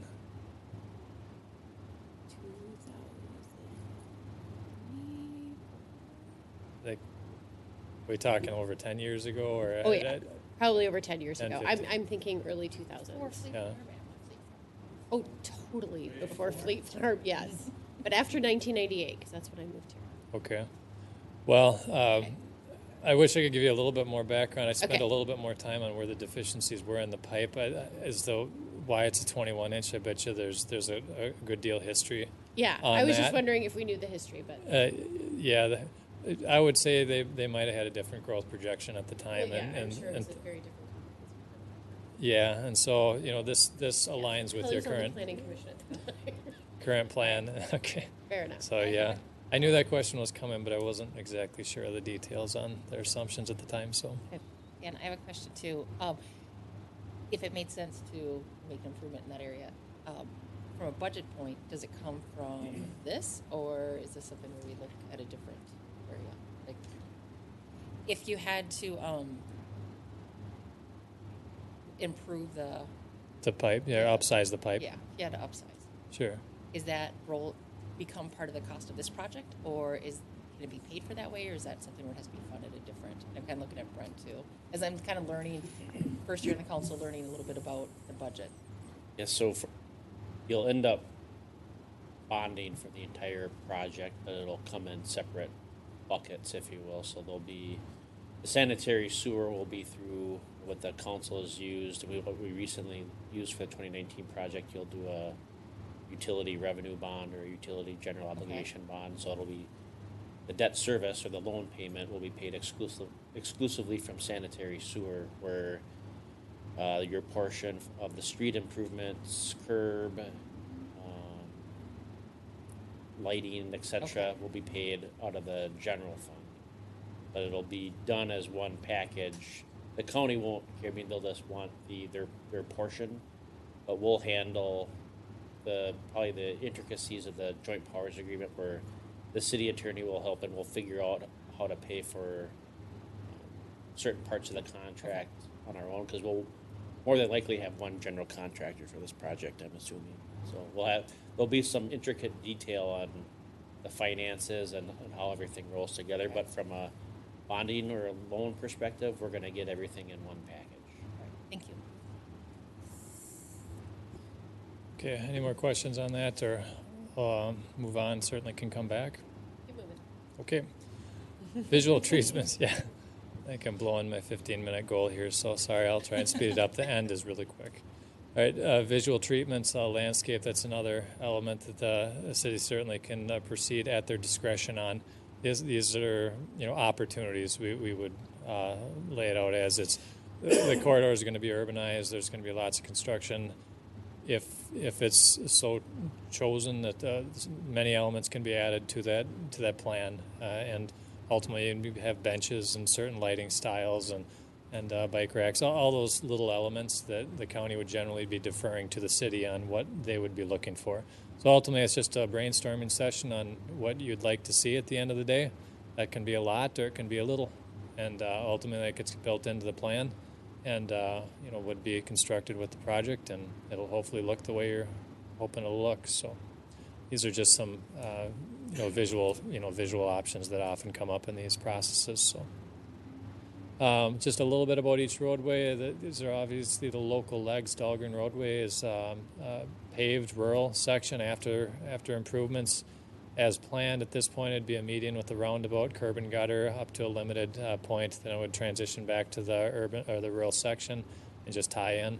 There's a turn lane addition. Again, the final geometrics and configuration of that would be done, with city recommendations in mind here. And then there'd be some lighting at the roundabout. Roundabouts are always going to have some amount of lighting, so there'd be some lighting on those legs.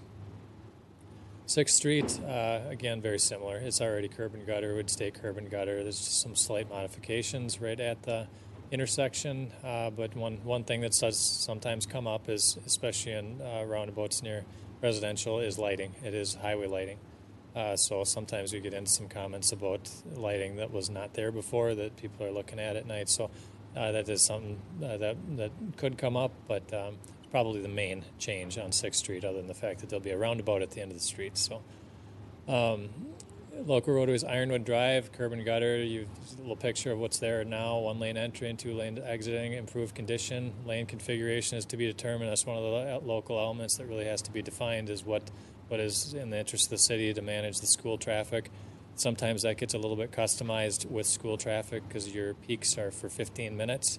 That's a little bit different than what a traffic study might say about the intersection. It operates great most of the time, but for 15 minutes it's in rough shape. It's going to be at the city's discretion as to what type of improvements would be made, whether or not 2 lanes would go into the school, and certainly the exiting as well. And that's one of the things that would be looking to try and give you some suggestions on, and the county will be looking for the final guidance from the city. Monroe Drive, curb and gutter, that's, a lot of that's already built. Sidewalk on Spring Creek is there, and there's no signal in the future. Monroe is going to be similar to existing, but we would have to determine whether or not that would be improved to an ultimate condition of a double left.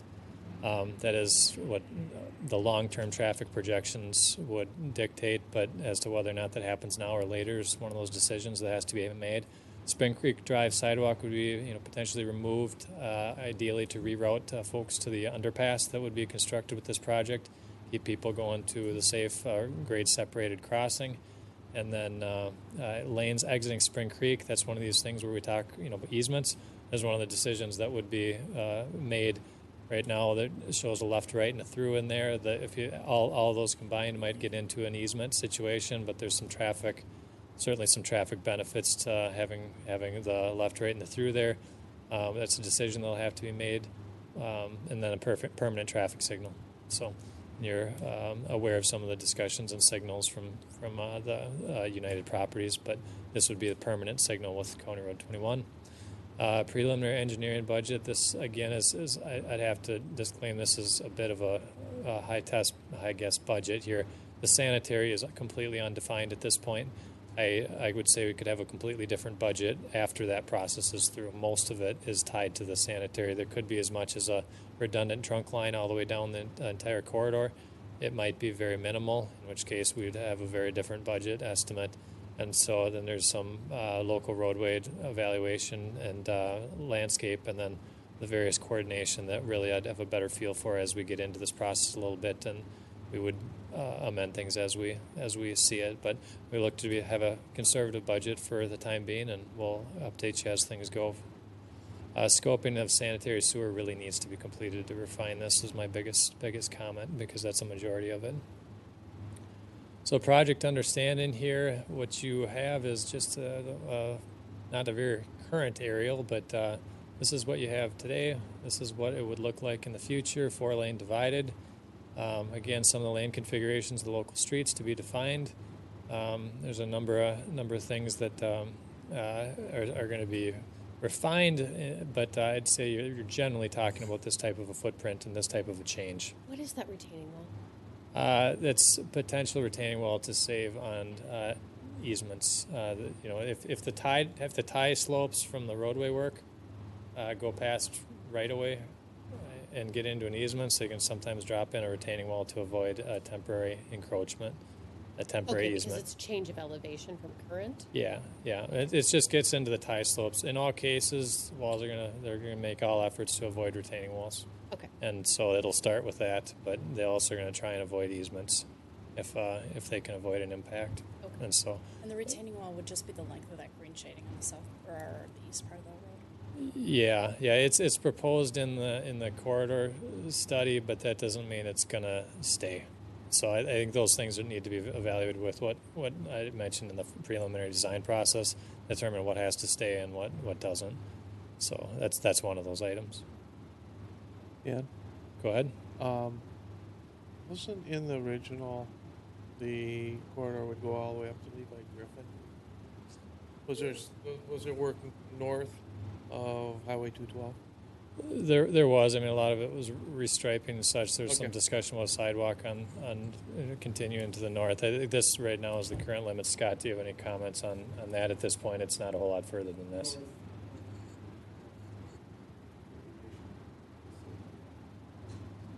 Thank you. Okay, next one down here. Here's and for the council, could you hit on the pedestrian underpass and then the trail on the east side of County Road 11 north of Spring Creek Drive, just the dynamics of that decision-making process. The north of Spring Creek Drive, okay. So you're speaking of, oh, this my little pointer doesn't work here. Well, I mean, that, as far as the cost share, or what would be the? So there's a pedestrian underpass that's located off of Cherry Circle, so I just wanted to point that out to the council. That's a significant piece. And then the county cost share would only pays 50% if it's considered a regional trail. Linking. And so that could only be on one side of the road. So if the city wanted the trail on the east side of County Road 11, north of Monroe or north of Spring Creek Drive, it would be 100% cost to the city. And so our initial feedback was that we wouldn't want a trail on the north side or on the east side of 11. There's not a connection point north of Cherry Circle at this point. It feeds right into the Spring Creek development, and with the pedestrian underpass, they could use the west side of the road. But we wanted to confirm that with the council because there's a couple of spaces. This one is one, and then there's a couple as you get further down the corridor, where if the city wants to have that trail section per county policy, we'd be paying 100% of those costs. So I wanted to tee that up for the council and get some feedback on where you're at, and I don't know if there's anything you wanted to add to that, Dan. No, only that that's one of the major elements of the cost participation is what's considered a linking trail system and what's considered a local trail system. And that underpass would be right into that discussion. If it's local, it's 100% local costs. If it's linking, it's 50%. And so the definition of that linking route is a big driver.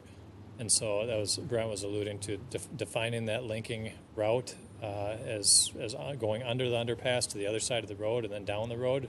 If that's the linking route, that's a 50-50 split. There was a trail that was programmed all the way down to Dahlgreen Road on the west side of the road. I think the initial take was that trail really isn't necessary because the linking route is under the road and down JCP, and maybe I can elaborate a little bit more on that on the next slide. But you see at White Pine Way, a trail at that right in, right out there on the west side of the road. That trail, as of now, could really be considered discretionary or removed. If the linking trail is on the east side of the road, that is the trail route to get you through the corridor. And so those are some of the determinations that help define the cost share policy. Just gonna jump in here. In our early discussions with the county has agreed to have the new underpass be a linking section, so 50-50 split. The existing underpass, the extension of that would be 100% city, because right now it's a 2-lane section. You expand it to a 4-lane section, that additional length of the underpass will be 100% city. There are 2 sections where there'd be 100% city cost. And one is north of Monroe, or north of Spring Creek on the east side of Spring Creek Drive, and then the second would be south of White Pine Way on the west side of the road. If we want those 2 sections in, they're going to be at 100% city cost. And so initially, we asked the county to plan for those sections not to be in, but we knew that we were coming to the council. So if you want those sections in, and not knowing exactly what those costs are, it would be nice to maybe get some initial feedback. Doesn't mean you're married to the idea, but I just want to make sure that we're in harmony on that perspective. Mr. Mayor, Mr. Alanis, I have a question on that. If do we have trail connectivity? Could you be at Community Park and walk or bike up to Fleet Farm? After this project, After yes. the project. Okay. You would take, if we didn't include the county, You'd if you didn't include the crisscross, but sections, the it'd be county would fund underpasses. 50%. You'd start at Community Park. You'd start on the east side of the road. You'd take the underpass Right. at just north of White Pine Way, and then you'd follow the trail all the way north across 212 on the west side. I'm okay with that just because it really supports getting more trail connectivity. You're okay with what? Not having a pathway on both sides of JCP. Yeah, my vote is for not paying for the portion that wouldn't be covered by the cost match. I think that having a trail on one side or the other is fine, and even though it zigzags a little bit, I think that the trail system in that area is robust, and with these connections that'll be put in as part of the there's 2 connections improvements, underneath. it'll be more than ample to get folks where they need to go in that stretch. I agree. So I don't support so it's the south of White Pine Way on the west, and then it's north of Spring Creek Drive. Spring Creek Drive on the east. Correct. Yeah, I don't, especially that north of Spring Creek Drive on the east. If my understanding is correct, on the overpass over 212, there's no pedestrian. Right. It could. There's nothing for pedestrians. It's all on the west side. I'm drifting a little bit out of my lane here, but Jeez! It could back in the sandbox. It could end up being that could not having a trail on the east side of Jonathan Carver, north of Spring Creek Drive, could save you that retaining wall. Is that? And that would probably be done. less impactful to residents there. Sounds good. So yeah, I'm good So there's with that. not adding the pieces that are not partially funded by the county. Okay. Why isn't Marty here? Yeah, but there's some like 6-foot wide rules and, Yeah. usually if you're declared to be a lengthy route, route, you have to come I believe your county standard for the width of trails will say anywhere from 8 feet to 10 feet. It doesn't actually have a minimum of 10.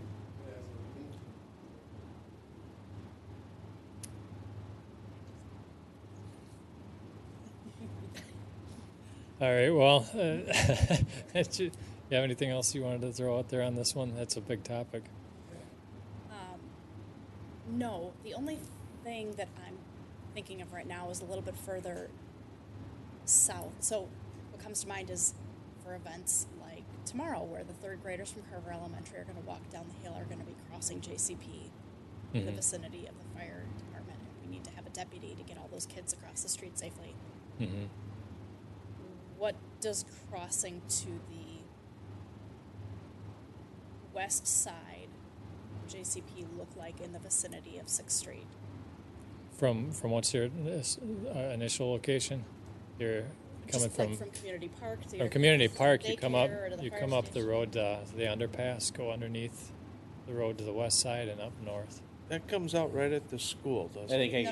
I can get you Thank you. So if they leave the elementary school, they'd walk down the west side of Jonathan Carver. Yep. When they get to the Lennar development, they'd walk through the development, through the trail system.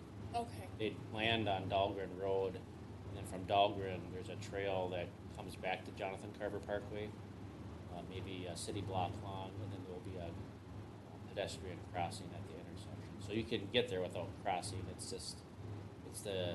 go through the nature road. Okay. And I guess to these points, what's really helpful in the process like this is here's the concerns: getting from point A to point B. This is where we need to have a route, and make sure that there is a route that's reasonable. And then at this point, it sounds like the direction's pretty solid that they could go into the preliminary with deleting the trail segment on the west side, south of White Pine Way, and same thing on the east side, north of Spring Creek. But any of these other connections, of course, anywhere along the roadway, it's good to know what the priorities are for conductivity to make sure that the connections are made. So That connection or that tunnel comes through right at the school, correct? the new one. Yes, the proposed. The new. Yep. It comes out at the. Here you go. So there's the school. There's where it's Just built. north of the school. See. Yeah. Okay. And the south leg is down here by 6th Street. This is what you have today. This is generally speaking what is planned, with some modifications to the limits and tie-in points and things of that nature. How the lane would end up dropping south of 6th Street. So this is kind of the final slide. Again, all these comments are very relevant to what's being done in the preliminary design, where the trail is going to go. You see that trail on the west side again, south of 6th Street. Again, that's a local decision. So this would be the, I guess, final piece of information I was going to give you, which is ultimately what you might see in the future and what the process is. So any questions, feel free to let me know. And can you go back to the last slide? There's another critical path item for the council to consider as it relates to where this project terminates on the south end. So there's some runway as you would for if you could end the project at 4th Street. You could have some turn lane improvements and consider that. Mm-hmm. There'll be some limits to where the county would fully participate, but you could also bring the project limits further north, closer to 6th Street, which then in turn could end up saving overall project costs. So it's just not a dynamic that you need to decide tonight, because we'd want to bring you some cost considerations, but there is a budgetary decision-making process that will more than likely ask you to consider as it relates to how this project impacts the budget and what the work scope is, if you will. I also recall during the open houses that there were some more safety issues at 4th Street than at 6th Street, just because of the current configuration of the road. And I felt that was really important to address. So not just budget, but safety too. There's no merging lane right now coming right or north off of 4th Street, is there? Nope. Okay. No. So it's more of just feedback request, but I'll try to phrase it like a question. And just curious too to see if I'm like way off base or if it's something to entertain. Just knowing that we're in this stage of it where we could be spending a significant amount just to get this project kind of scoped. I've always been in favor and had a vision of a pedestrian bridge.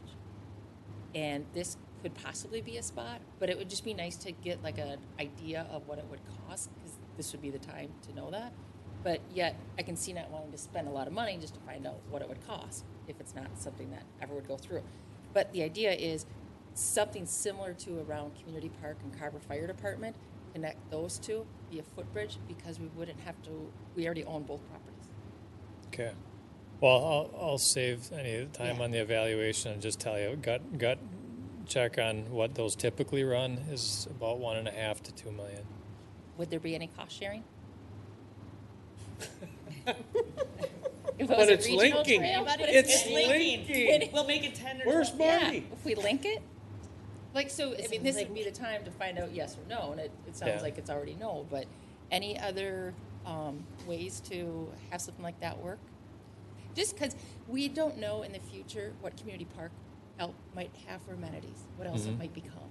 And just like what must have been a really cloudy day, whatever develops over at Miller Lake or that property.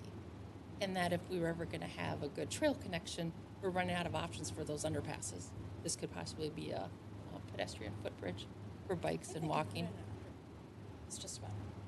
Then maybe we should put an underpass in now for future. Okay, I mean, that's a good topic for certainly the planning, planning for your trail system to address. Maybe a good comment with Aaron. But think through what is the long-term conductivity needs, routing for this area, and ultimately, I mean, that'd be some quick work to define yes, no, on the significance of a crossing such as this. But I would say if it was a planned crossing, it would certainly be a topic of discussion to get it to the point that it is a major planned grade separation. I think I'd have to defer to Aaron on how close we would be to make an up or down on that. Can I ask a question then? For the other underpass we're putting in, even with the 50-50 cost share, what is the total price for that piece to go in, that section of trail, that underpass? Underpasses are typically with the project are going to run in the $500,000 to $600,000 range to try and get that installed.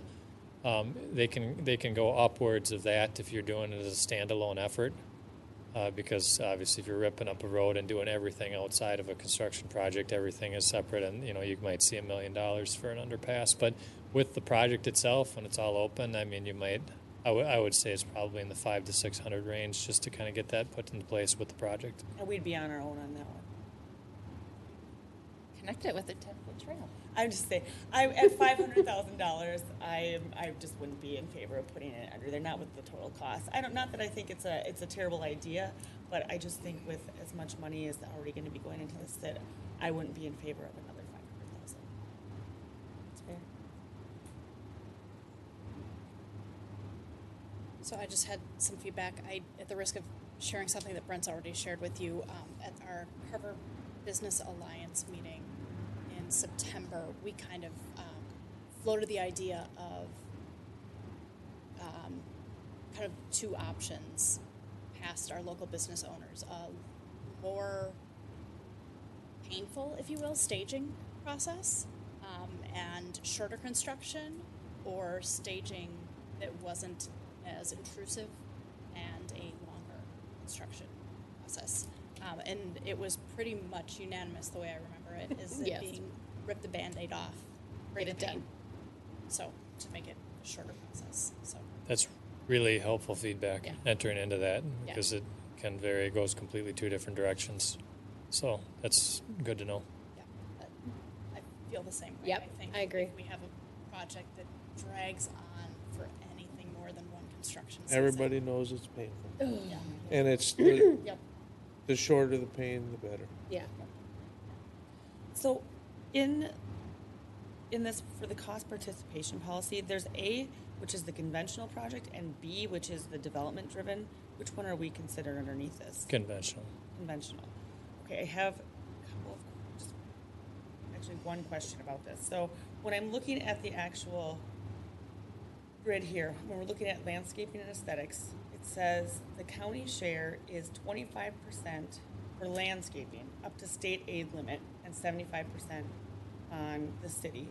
Aesthetic is 0 for the county and 100% for the city. And if you go down into the project notes under 15 and 16, it says landscaping items approved by the county, state aid limit is 5% of annual construction allotment. I'm not getting how all those percentages are jiving. I can't speak to the percentages. I just know based on being in meetings with county staff, unless they get money through state aid funding, they're not going to participate in any landscape or landscape design type treatments. They'll put in the median, but if we want stamped concrete or trees, plantings, etc., they're not going to participate at all. But on the state aid projects, they might have there's landscaping elements. Is that, Scott, would you mind coming to the front and just describing that for the council?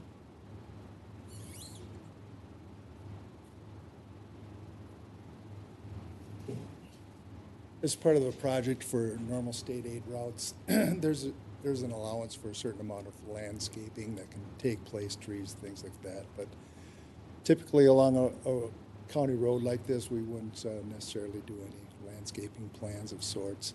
The city entities, if they want to do some landscaping in the medians or along the edge of the trails or things of that nature that stay out of the landscaping policy, clear zones and things of that nature. Could you repeat that? The landscaping what? Policy, landscaping policy with the county's landscaping policy. Okay, got it. There's a certain width that the medians have to be and they have to plant trees in a certain fashion that stay out of clear zones and those kinds of things. There has to be irrigation systems set up if you're going to have plantings within the medians and things like that. That's all city costs. So county doesn't. Were we prepared for that irrigation system running through there? Was that something we already had on our radar? That's if you were going to do it. Sure. So that'd be the kind of the tasks that Aaron would lead with this committee that we'll be discussing later, where they'd talk about what kind of treatments, and then if we, whatever that plan would be, then we'd share that plan with the county. They'd get it constructed, but we would be responsible for the cost. So we're at a point where we can go either way. You could have a design that would need irrigation, or you can just have kind of a total hardscape. But the number in our long-range plan of that 4.8 reflects a conceptual budget for landscaping along the corridor. The reason I asked about the irrigation is that something that's always been required since this plan's put in, I mean, before this plan came in place, to put irrigation? I mean, there's just so many native plantings that are so Minnesota hardy that. I'd have to check the policy for sure. It's been in place for a few years. But as far as the irrigation, if some of those things can be put in with the project, and landscaping plans can come back later and do some of the actual landscaping. But to plan for that it's beneficial to do it as part of the project to get all the irrigation things in place. I'm not saying it has to be. I'd have to look at the policy specifically, but it might depend on what you end up trying to plan too. Okay, because I just want to know if that was a hard line, because there are some, like I said, there's Minnesota native plants that they're going to grow and they're not going to require the same amount of water. Yeah, I'd have to look at it's the more policy. ornamental. So. I'd have to look at the policy a little bit closer, but if you're doing trees and things of that nature, there's most likely have to be some kind of irrigation system. That's all I have. Thank you.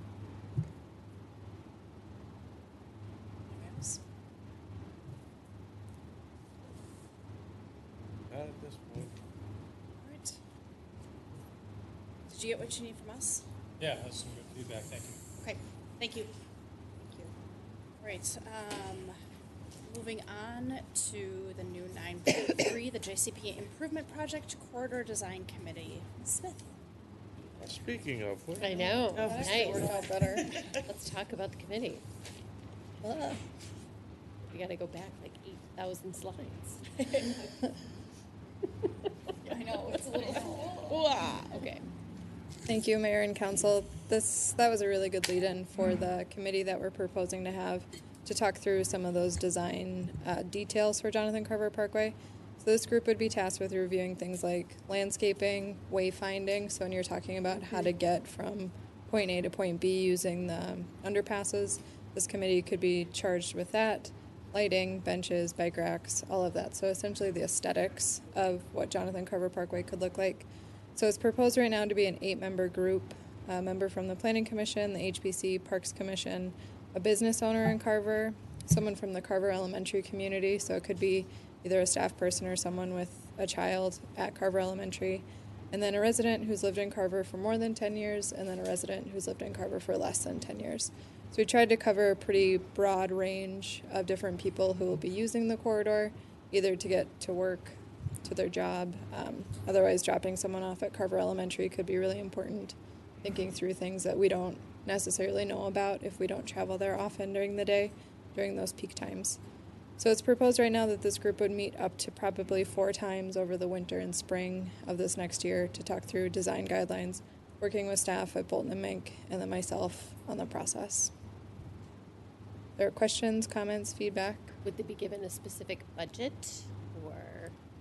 So they could be tasked with looking at certain types of what you're looking for. So if I suspect Bolton and Mink could probably give them a pretty detailed list of what each element could cost. So if the bike rack suddenly becomes a deal breaker.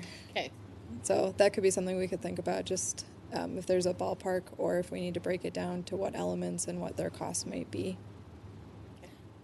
I have a question. So I know there are 3 or 4 University of Minnesota certified master gardeners that live in the city of Carver.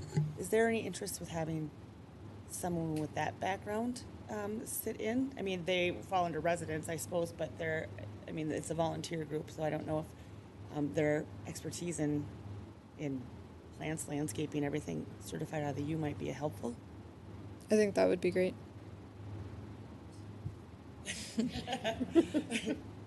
So would that be a 9th person or something? 1, 2, 3, 4, 7. Oh, you're right. So 8. You might have been counting. That could be. And again, it would be something to put out to see if they would volunteer to come. Oh, But totally. I think if it might be very helpful to someone with that background. Can't make. We have a pool of 4. One of you has to come. Yes. Yeah. Are you envisioning there being a council liaison to this? Because this would be something. No. Tell me more. So this is probably a bigger picture strategy where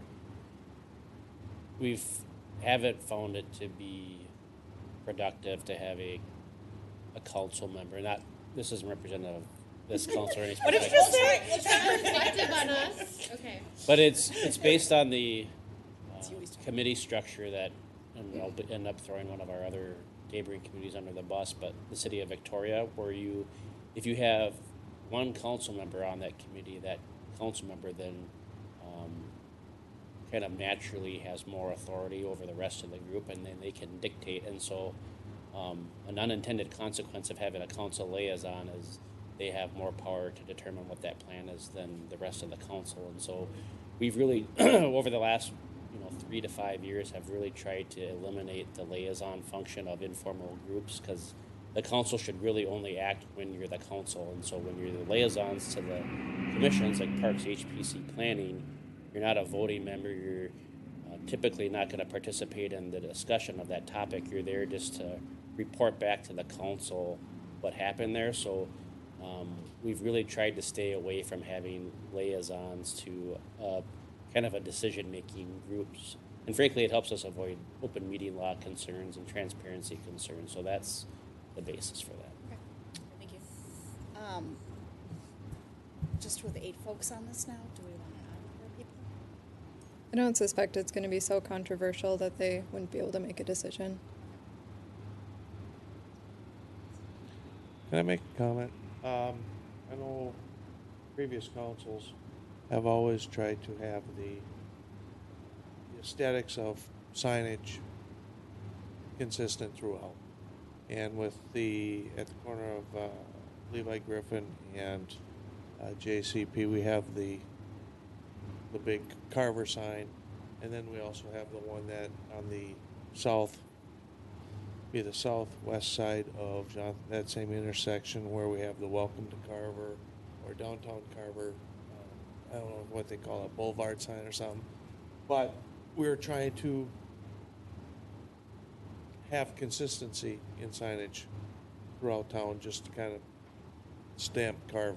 And my vision would be to have this committee keep that, or just brought up to their attention that that's kind of been the long-term plan of the council. This council might be different, but keep in mind that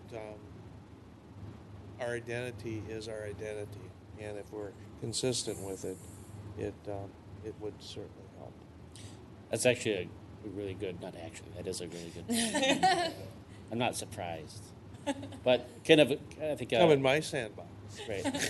Kind of as a takeoff from what the mayor had mentioned, it would be really helpful for Aaron and the rest of our team to understand what's important to you so that your vision is incorporated, and we can come back and get that. But if you have thoughts related to like that sign, or Christy or Councilmember Mock had mentioned like native plantings, but if there are elements like that that would really strike a chord with you that you think are important, it would be really helpful to have that on the front end so that you're not totally surprised with what the work product is.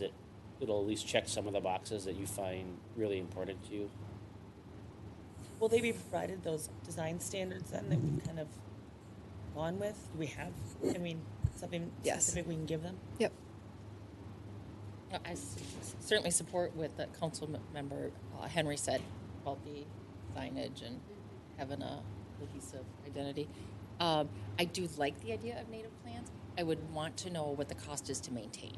I'm a little concerned with, or maybe that's the reason to go with native plants. That might have been contradicting. Go with native. But I know I've seen other cities, what looked at the time to be beautiful landscape and medians. But if they can't afford to keep it up, it looks worse. So I would be. We'll also run everything by Brian too. Want to know the Right. But that's also where a master gardener could give some really good feedback there to say what what would be an easy, low maintenance, also salt resistant, all of that jazz. Yes. Yep, agreed. Yeah. And I mean, my only feedback is that the wayfinding piece, I think, is going to be really important. I mean, you know, when I look at neighboring communities, I envy some of their trail systems, and I'm super excited that we're going to have some new good links in our system coming up. But it's also not easy to navigate, right? If you're newer or you're like, okay, how do I get across 212? And I'm at Community Park, right? How do I do that? So just, I think the wayfinding piece is going to be important.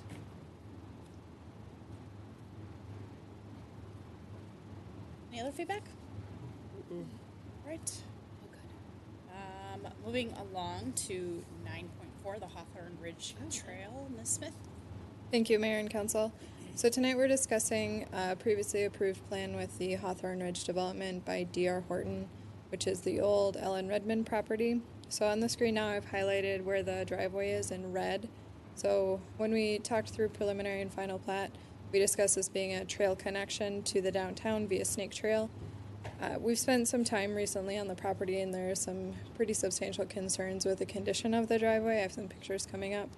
But at this point, we would like to discuss the option to not maintain the driveway as a trail, potentially make it impassable for pedestrians based on the condition and the amount of maintenance we're anticipating.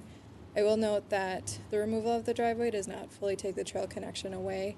So if you continue to travel the yellow line from the north development down to the south, you can hop onto Sunny Ridge and Lylewood Parkway to get onto the 6th Street Trail downtown. So I can come back to this after we go through some photos.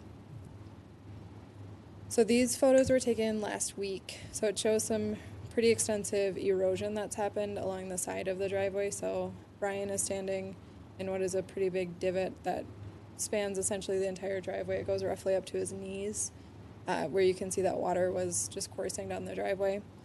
The amount of water that's come off the site has also led to some pretty significant erosion that we didn't see this spring. So you can see there are several tree root systems that look like they could be falling off the hill in the near future, which would fall to us since we own the property.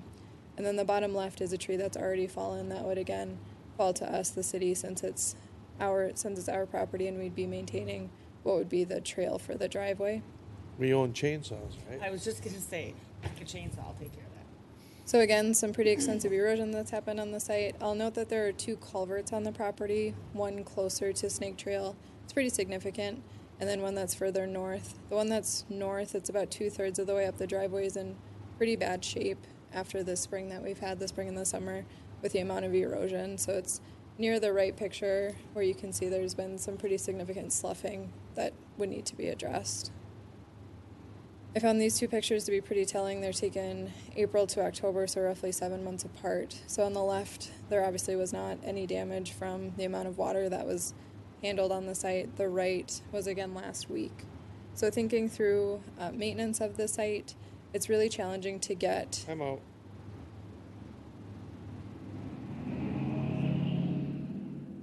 Yeah. Is this one looking down the hill? It is, on the yes. same side? Is this looking up the hill? Yes. So it's challenging to get equipment up. We weren't comfortable taking the driveway all the way up in one of the City of Carver's public works trucks based on the condition of it. I wasn't driving. No, it's bad up Let's there. go. And then there's also concerns from the public services team if we have the correct equipment. So maintenance of the driveway might need to be outsourced. So this might not happen every single season, depending on the weather. This feels pretty significant based on the amount of maintenance that would be required. We've discussed this with D.R. Horton. As part of this development, they are required to add some fill and do some shaping, but we don't think it's going to address the condition of the driveway at this point. So there would be additional maintenance both this year and then also ongoing that we don't know what it looks like. Some years it might be nothing. Other years it could be more catastrophic that would require us to hire a different team to What come were we out. going to classify this trail at? I mean, a minimum maintenance? I don't know. I can't remember what our term was. Low maintenance, but yes. So it would essentially say you can't take anything with wheels down it, essentially, so walking only. You couldn't take a bike down it? No. It's so I've walked this within the last 10 days, and there are portions where it's this rutted out along what was the main surface of the driveway.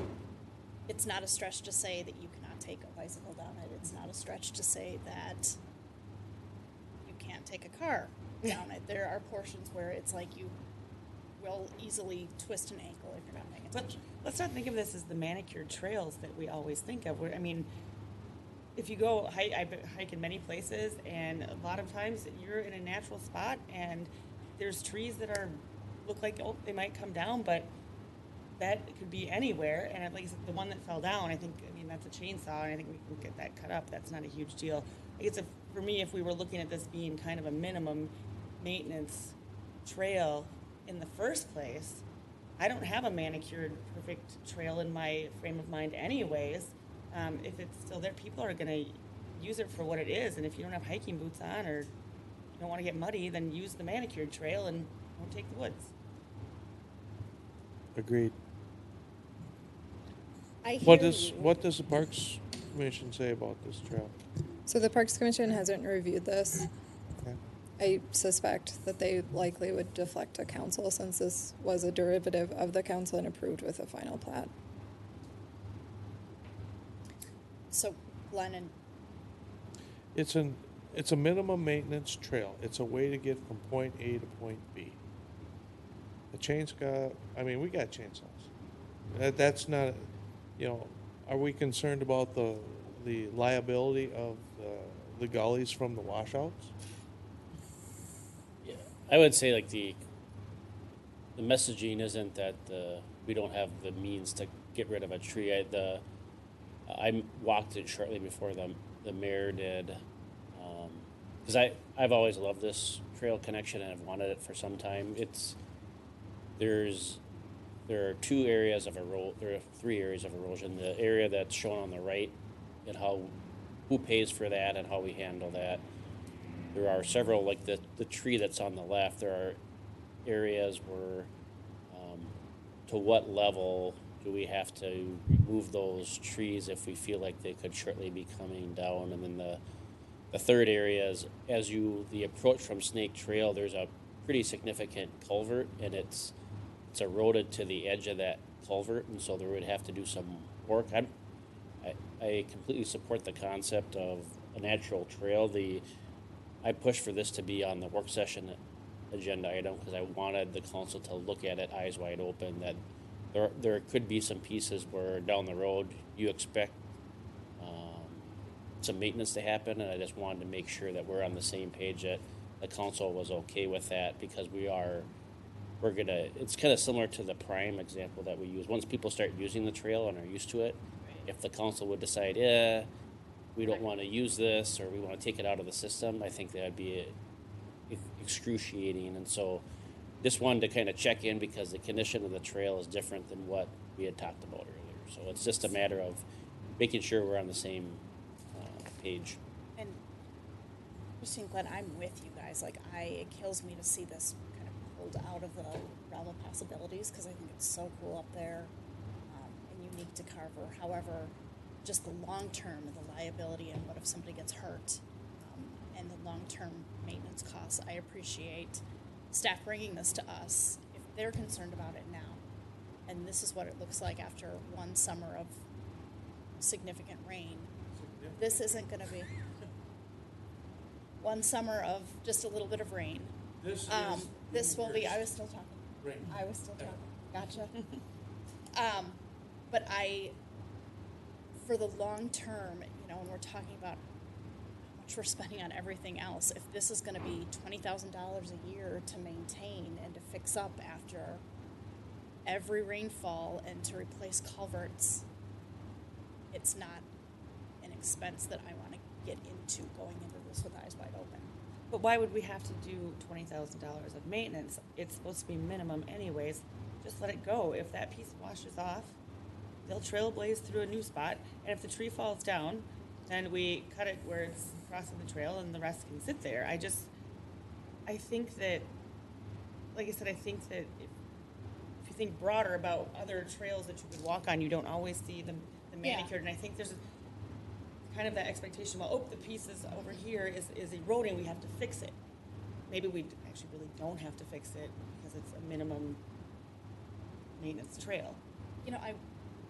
I would like to float the idea that we table this and give everybody the homework of walking this section in the next 2 weeks, because I don't know that the these pictures, this picture is a picture of the one side. Mm-hmm. There's a portion not too far away from where this picture is on the right where the width of the trail looks like this up near the top. And the culverts become unstable and have to be removed or replaced. You know, I get it. I'm tougher than I look. I get it that not every trail is a hop, a skip, and a paved path. But I didn't imply that you were. No, but I think that we should all take a look at this with our own eyes. I would be at all happy to time do that. and just go up there and. So it'd be good feedback for us to have if the expectation is just kind of leave it as is and let it evolve into whatever it turns into be, then that's really easy for us to communicate with Brian's team. Like that's going to be the reality. When we didn't know what your expectations were for that trail, so at a minimum, this allows us to check in. Larry, you look concerned. Of course. The council needs to make its policy decision on this. But if the council's policy decision is that this is going to remain open as a minimum maintenance trail and not be maintained, this is one of those rare instances where the council should probably make some specific findings. It's a discretionary immunity issue. If you decide there's not adequate funding, we don't want to fund it, but we want to let people use it, you should make a policy decision that we're going to do that, but we're not going to incur the cost to maintain it. It has to do with some immunity issues if somebody gets hurt in there. And is there signage that needs to be put up for that? Or it's just You a definitely policy? want to make up some kind of a minimum maintenance trail sign and put it on each side, and then just make For some your fine. risk. Yeah, I mean, well, probably wouldn't go quite that far. Minimum You could die. maintenance. Don't trip. So I had two questions. I agree we need to do a walkthrough, but two questions. If we decide that we don't want to have this as a trail, what do we do with it? Do we block the entrances to it? What Yes. would we do? We would explore removing the culvert south close to Snake Trail and restoring Spring Creek to its natural habitat. So that culvert is obviously man-made and it creates a bottleneck in Spring Creek. So we would take that out. So it would just become a creek would go through it. So Correct. You would have But to from wade the top? through the creek in order to Yes. use the trail. Okay. But from the top, what would you do there? We probably would not mark it as anything, and then we could do. There's a culvert that's further, like 2/3 of the way down. I think we're going to have to look at that anyways, no matter what we do. But that could be a spot where it gets cut off a bit. So my second question was, I know we've had erosion issues from this site that have impacted others. Is there any other improvements that we need to make nearby here to prevent other erosion issues? Not that we've Not we, identified but maybe at this the point. builder. Yeah. Sorry. So Brian and I spent some time on the site. There are a couple of spots that we want to talk through with them just to make sure water's moving correctly. Okay. But nothing overarching that would change the way the development is coming in. Okay. Okay. Those were I have a few things of feedback and just kind of summarize. When I learned the state of the trail, I was hugely disappointed too. But also just because as a city, we've known for some time that this was going to be a trail. So I'm really disappointed that we didn't, I realized we couldn't prevent it, but that we weren't on top of watching for this, or if we could have got ahead of it. That's my honest feedback.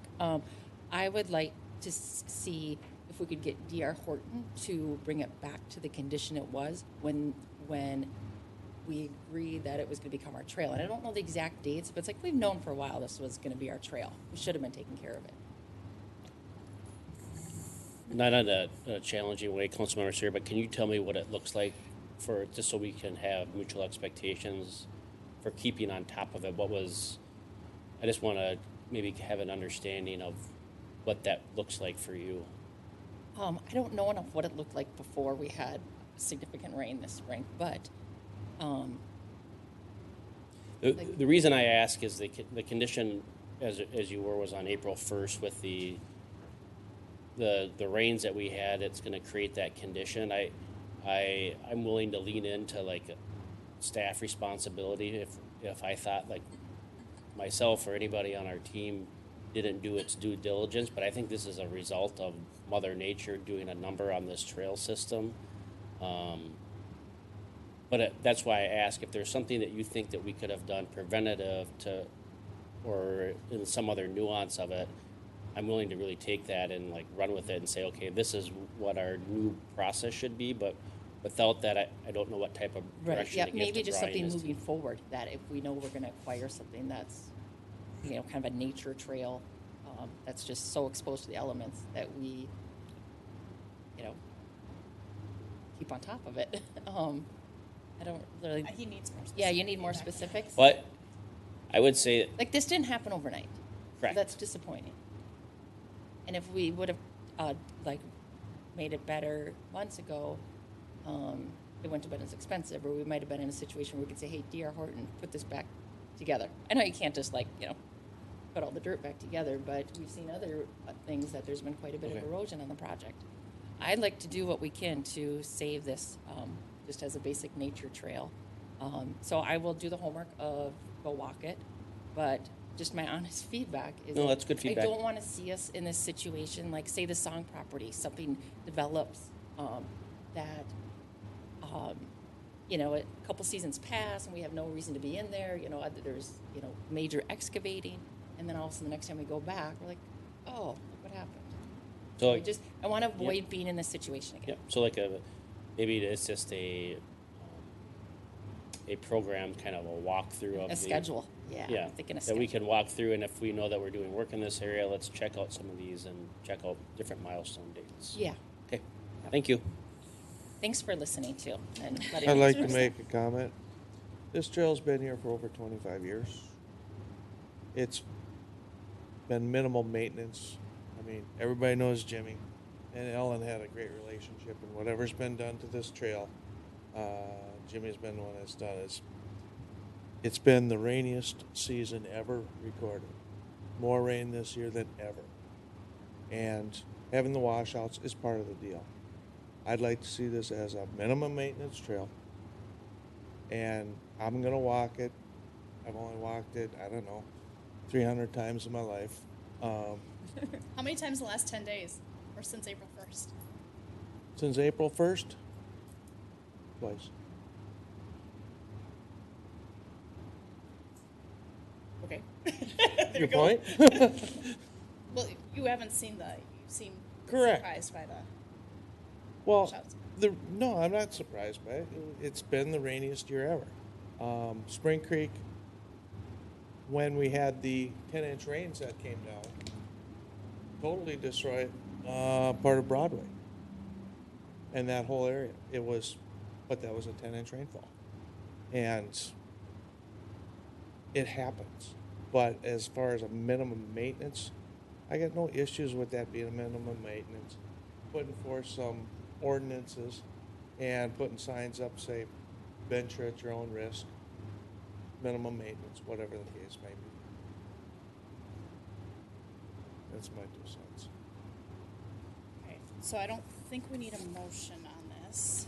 Right. This was just a That we work session table it item. and And I just want to be clear, Aaron's not the staff, we're not proposing to close this down. We wanted to check in with you because the circumstances were different than when you first approved this. And that was great feedback from council members here. I think we have some opportunity to kind of have a more formal schedule and looking at different infrastructure pieces, whether it's a trail or any other item of infrastructure that we're taking on. So thank you. All right. Let's see. Moving on. Communications. Councilmember Knight. Nothing for me. Councilmember Sayer. You. Councilmember, you. My name is Christy. Chris. Councilmember Mock. Yes. I wanted to mention that the HBC meeting this month is canceled. And then the fire department open house is tomorrow night. I believe it's from 5 to 8. I'm sure you were going to mention that as well. It's on my list, yep. Yep. So that is all I have. Planning Commission met and we went over the Oak Tree Phase 4 final plat, and they were happy with that. We also discussed the concept of Quick Trip, and everybody seems to be pretty excited about the Quick Trip. So, Are there outdoor picnic benches? Especially since we can say. Are there outdoor picnic benches? Yes. It's all concept. Thank you. All I care about. Let's see, on my list I mentioned earlier, tomorrow, third graders from both East Union and Carver Elementary are walking, well, the Carver kids are walking, the East Union kids are taking a bus down to the fire department for a little open house activity. And then on Thursday, the House Capital Investment Committee is coming to Carver and is going to walk through and see our levy as they hopefully consider funding it in 2020. Can I ask where we're meeting them? Here? Okay. And did you post this for quorum? Because I'm planning on being here as well. We'll check into that. Okay, thanks. Is anybody else planning on being here? I was planning. It's on my calendar. Thursday at It's on my calendar. 12:30? 12:30. Was planning. Okay. Yeah.